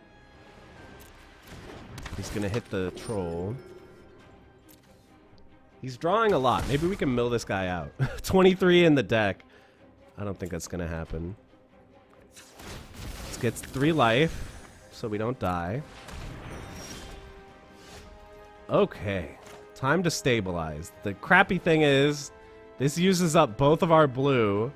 So once again, we're not going to be able to double spell this turn, but... The question is, do I want to get in with the little fairy? I think I want to leave the fairy up to discourage him attacking with the life linkers.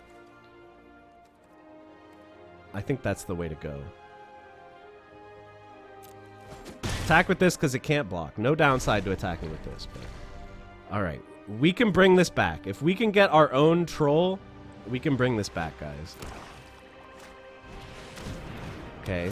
That fixes his draws, which is not great, but it doesn't kill us. So that's what matters. 1 top, 1 bottom. So probably something good over there.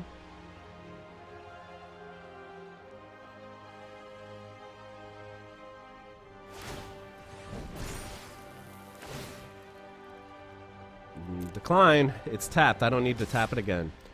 Okay, so do we want to just let the goat die? Or do I think the goat... I don't really want to make this trade because this fixes our draws. And there's no other good way for us to kill that. So I'll just let the goat die. There's the troll! There he is, baby! That's what I like to see. Yes, I will take this action. Honestly, I think maybe the Gargoyle is the worst card at this point. Or maybe it's Sir Eleonora, because she deals with cards in hand, and I have, like, no cards in hand. This does draw me a card, which is useful. But I think Conrad is better, because he synergizes with my goats and stuff. And I think the Gargoyle is good, too, because it's a flyer. He can't block flyers. So it sucks to throw away a valuable cantrip like this, but I just think it's the worst card in my hand. Hey, Forever Young, we can get it back, baby! That's what I like. Okay, so I'm thinking this turn we'll probably play Conrad. And we really hope we don't die here. Cauldron's Gift! Get the troll back again! Oh. Yeah, let's do it. We're gonna mill ourselves, but we need to find that 5-mana removal spell.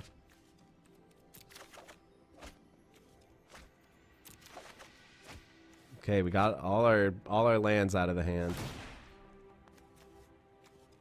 No way that we can kill this, right?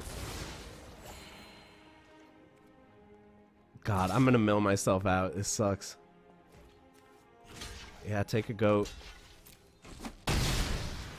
We didn't mill that 5-mana removal spell, right? No. We have not drawn it.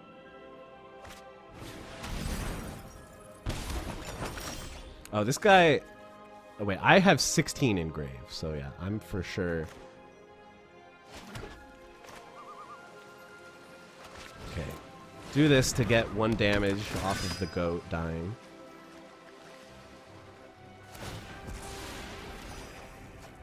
There it is, baby! That's that spell that we needed.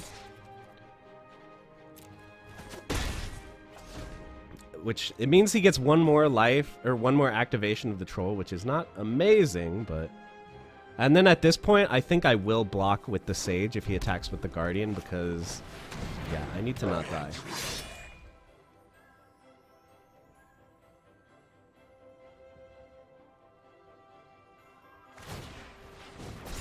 Oh, he's giving that haste, huh? Oh my god! It's a shame that I've drawn through my whole deck, because this man is really drawing through his whole deck. Yeah, we have to do this. Ping him for 1. We're gonna get so much gas with Forever Young, dude. Yeah, I think we'll double block here.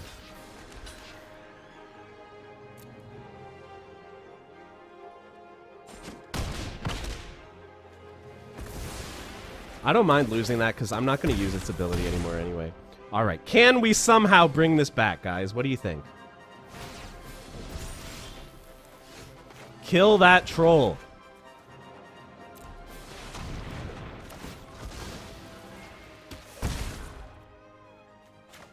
Ah, we can play a gargoyle, or we can play Forever Young.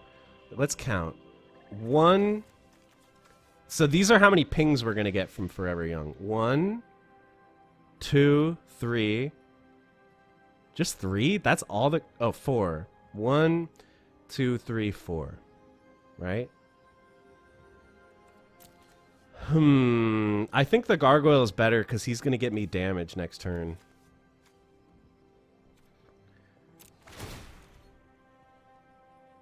I want to use this as like a finisher, you know? Oh, So Tiny is a very excellent draw. Okay, so we have to attack with this, but that's the only one. Okay, so there is definitely something to be said for holding up So Tiny to prevent myself from dying. 7 cards in graveyard, though. We're not quite there. I think we have to do the gargoyle. How do we not die this turn? Oh, we do have 14 health because of the troll. So I guess dying is not that scary. Okay, we'll just do this. We'll save this in case he has another troll. We can't block with this because we don't have 4 cards in hand. Oh, nice. He's filling his own graveyard for us. That's good.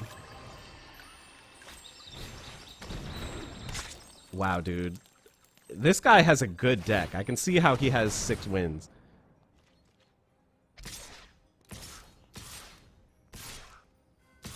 Does he have a combat trick? Why would you attack with all this?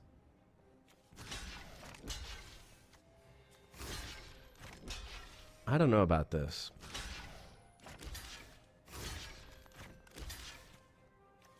And then we let 4 through. That sounds good. We could get blown out by a combat trick here, but did I do this right? I did this wrong. You block that. You block that.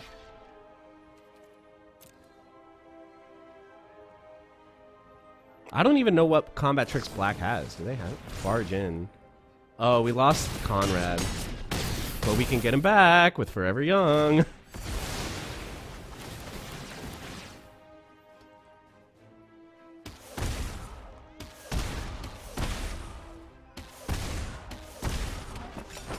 It's a shame Forever Young and Sir Conrad aren't going to stack anymore, so that completely makes the decision for me to go ahead and do it. I think we're winning. Oh my god. Wait, power 3. That's the... But we can So Tiny it. That's fine. Okay, Forever Young. So if we do this, 4, 5, 6, 7, we have 5 left, which is just enough to cast Conrad. So what else do we want? Reaper?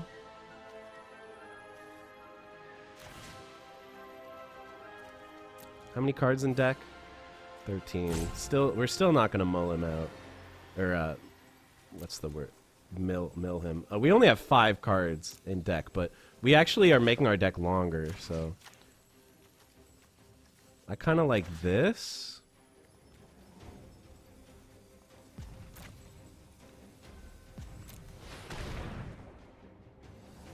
Conrad on top.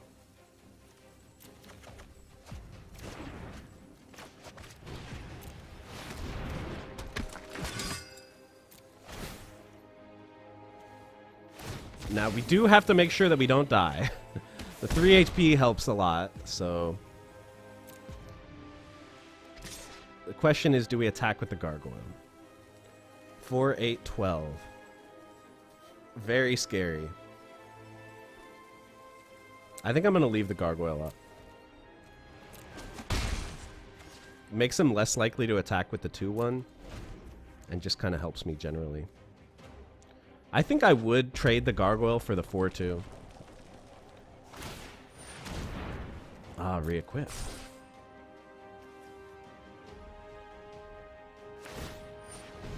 Re-equip. Yeah, we're gonna eat that with the gargoyle for sure.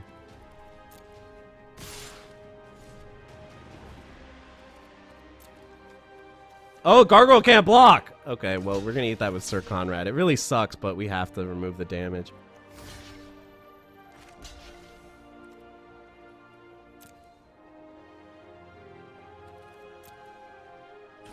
Like, the way we're gonna win is just killing him with creatures. I don't think we need Sir Conrad as a win con anymore. And all his life linkers are gone, which is great. He does have food to heal, but yeah. I should have attacked with the gargoyle. That was a huge mistake. I don't really want to mill with the gargoyle because I'm just going to mill myself, so...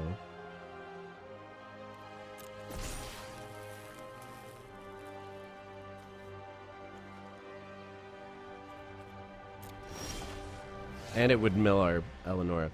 All right, 5. Man, once again, we can't do Eleonora and Reeve Soul and So Tiny. So I think we'll do Eleonora. Well, maybe we should do attackers first. I want to Reeve Soul this baby so he can't... Yeah, I think I'm going to do that right now. So he can't sack it with the troll. So we get in for 8 this turn. We get in for a lot.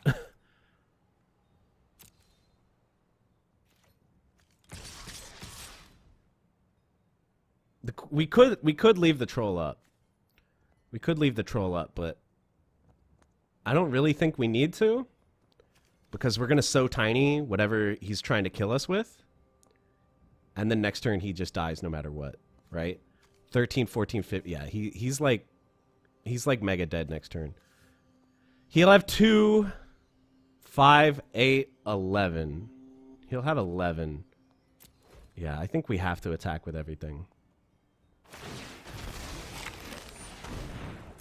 And I playing Sir Eleonora is tempting. Let's see what we know. 1 island on the bottom. And if I recall correctly, it was a 9-8 deck. 9 islands. So we have 1 island on the bottom. Let's count islands. 2, 3. Oh god, I lost count. It's really hard to count on this thing. 1, 2, 3, 4. Really? 5, 6, 7. So there's 2 in the deck. The crappy thing is that this could kind of decide the game. Here's what I'll do. I'll play the first half of this to get rid of what's in his hand. Make sure we have a blue up. Make sure the auto tapper doesn't ruin us. It was just that. Okay, and then whatever he puts the skewer on, we're going to So Tiny. So that he doesn't get another food token. If we played Eleonora, we would block, and then he would get a food token, right? So no blockers.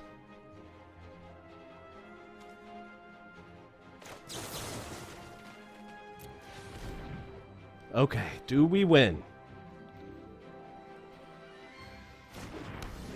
I believe he's gonna stop the troll from attacking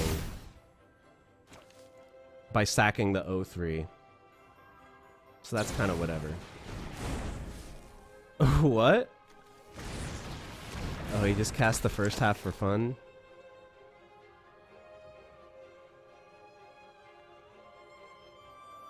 Alright, how do we not die here?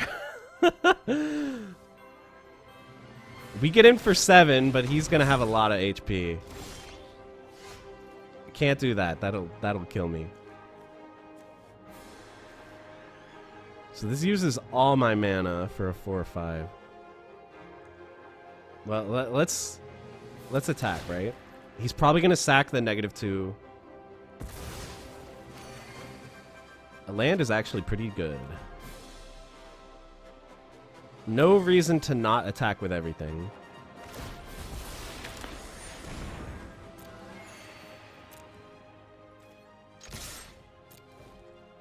since this can't block anyway. Oh! Target player! But it doesn't help because he can sack the food on reaction. Alright, Eleonora it is. How many cards? 3! 3 cards in the deck. Dangerously close to milling ourselves. It's about to be 2. Okay.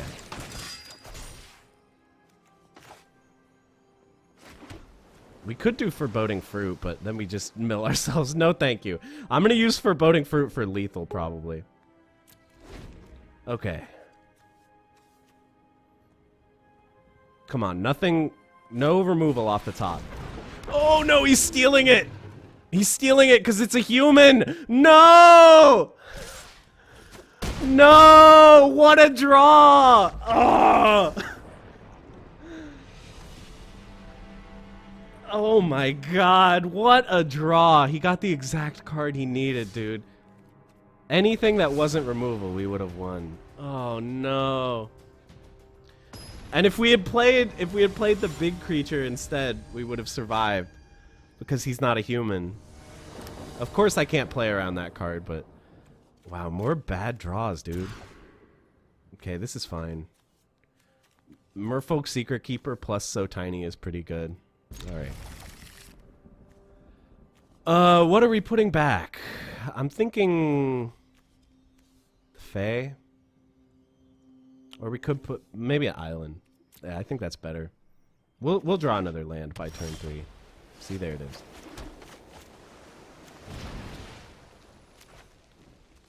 Okay, boys. That was so shameful. I feel like we could have won that if we made fewer misplays. Okay, Youthful Knight. There's that land that we needed. We'll keep him in the dark about what color we are. This blocks the 2/1 perfectly, so no need to So Tiny it. We'll save that for something that's threatening. Oh, Spinning Wheel. That's a really good card. That deals with our giant really, really well.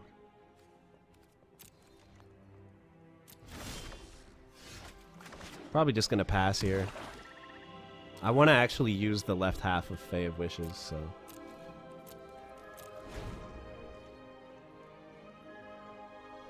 Wow, we milled a Reaper of Night. Oh, Rankle. Okay. We're gonna have to Charmed Sleep Rankle. So Tiny doesn't work because he still gets to attack.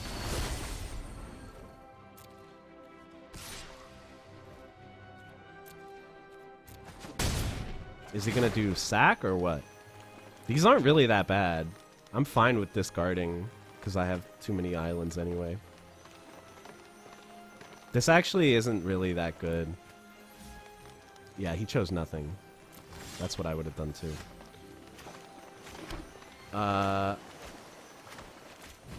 Charm Sleep this guy. Uh-oh, we're getting some kind of bug. Where it's playing the same sound effect forever.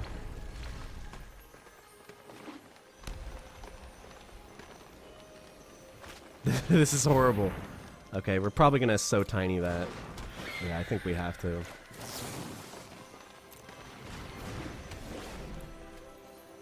And then we'll Fae of Wishes and pick some value thing. Never mind! We'll troll.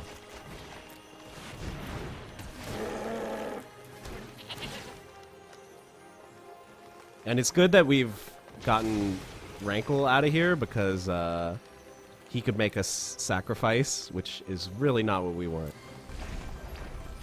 I wonder if I can fix this bug.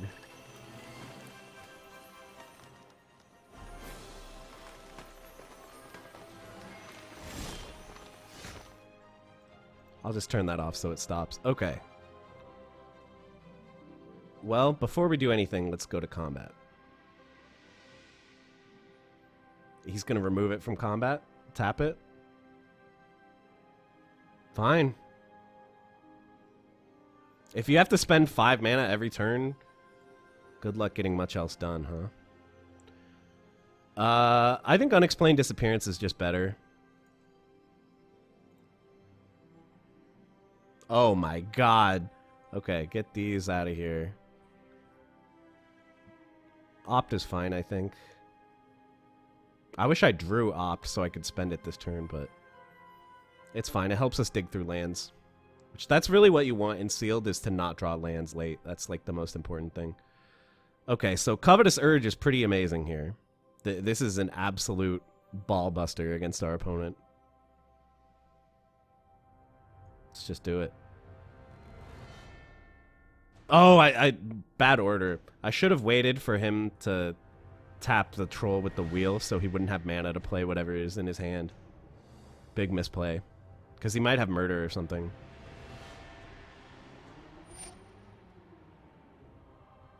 Or that.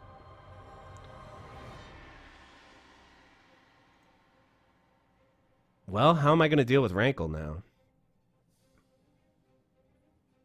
Ah, Scalding Cauldron. That's how.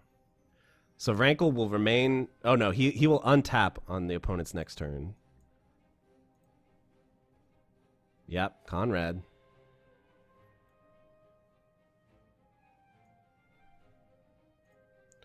But now he doesn't have enough mana to tap the troll, so... That was really bad ordering. Because I could have taken this and killed... Oh, that was so bad, man. Massive, massive misplay. But let's not beat ourselves up too bad about it. I think we're still going to win. Because we have... Wow! Okay, are we still going to win? I mean, we frogify that, right? Dude, Sir Conrad with the Clackbridge is pretty insane. And the other nice thing is now we have more sack fodder for Rankle, so that's good news.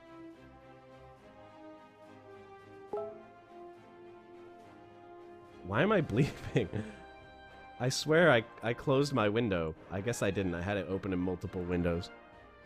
Thought I closed my chat window. Alright. This is the turn, huh? So first we're gonna... do this. Oh, wait, actually... Yeah, let's do this before attackers, so he can't sack. So his sacking gets more complicated, I guess. I don't really know. I'm just like... I'm kind of mentally exhausted after all these games, so I'm just trying not to mess anything up too bad. And then we do this on the Clackbridge.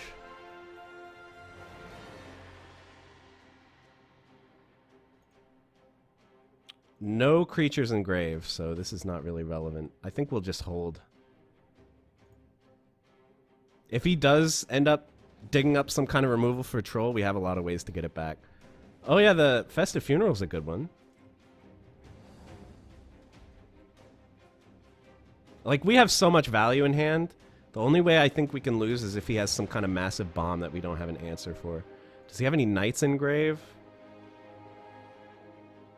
Knight of Keep. That's his only one.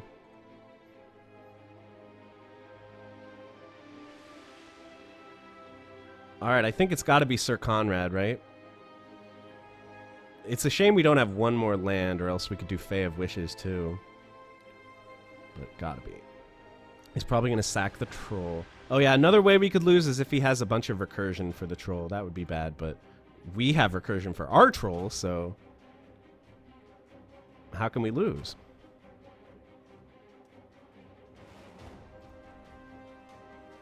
Yeah, he's going to tap that. How are we doing on deck? 18 to 19, so I'm fine with using Sir Conrad's ability at EOT. Man, if we had played better on that one turn, the spinning wheel would be out of the game and this would be an easy win for us. Big time mistake, dude. Big time mistake. But again, I'm not going to beat myself up too much. But it does feel bad. I'm not too concerned about removing the Fox because Fae of Wishes will be able to block it effectively.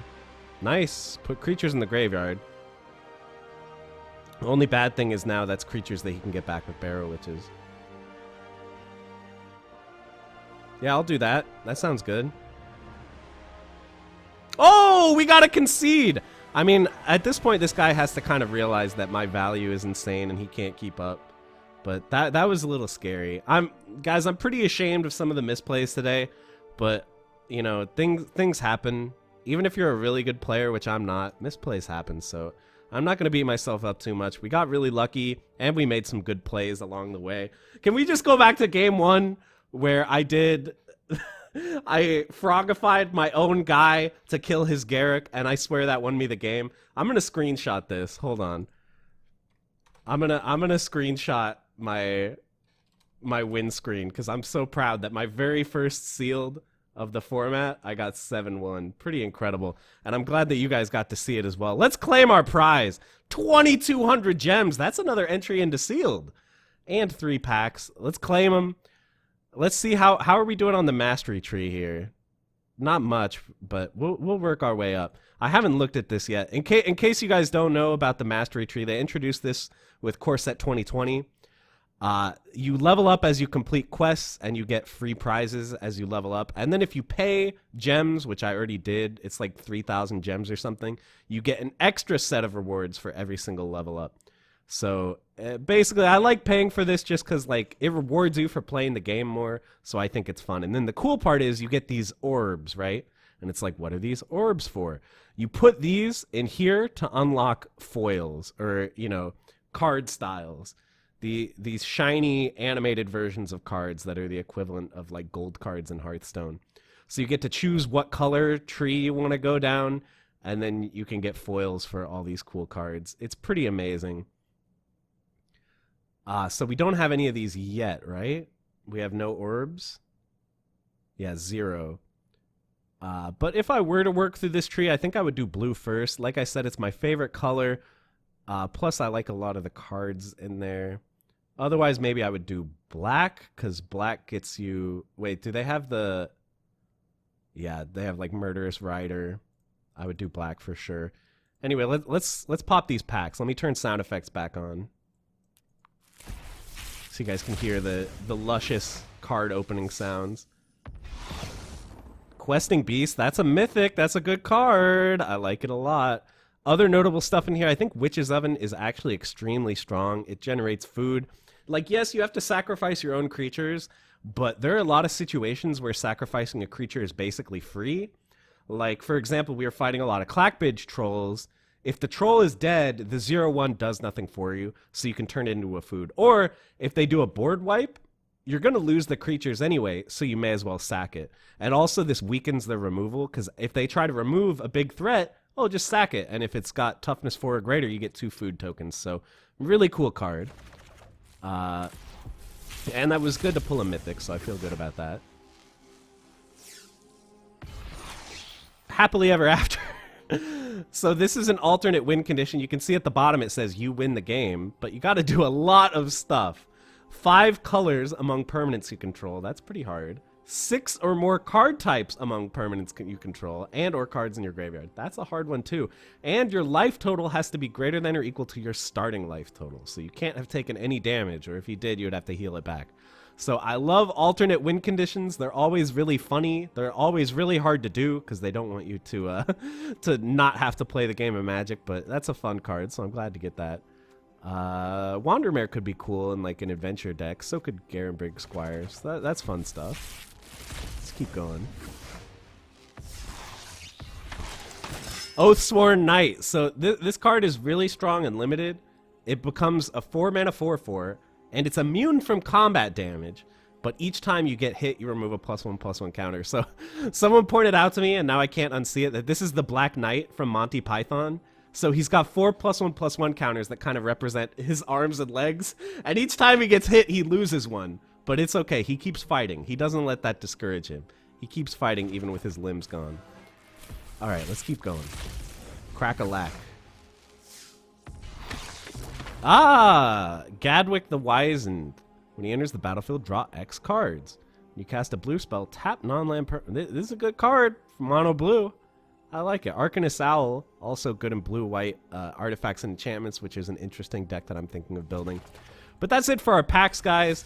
Hope you had fun watching this. This is such an insanely long video, but I wanted to get the entire sealed run in it, and we got 7 freaking wins, so how can I not be pumped? So thank you so much, everyone, for tuning in. Let me know in the comments if you want to see more Magic content from me in the future. I'm so hyped to play more Eldraine, so let me know if that's what you want to see. And that's going to be it, guys. Thank you for watching, and I'll see you in the next one.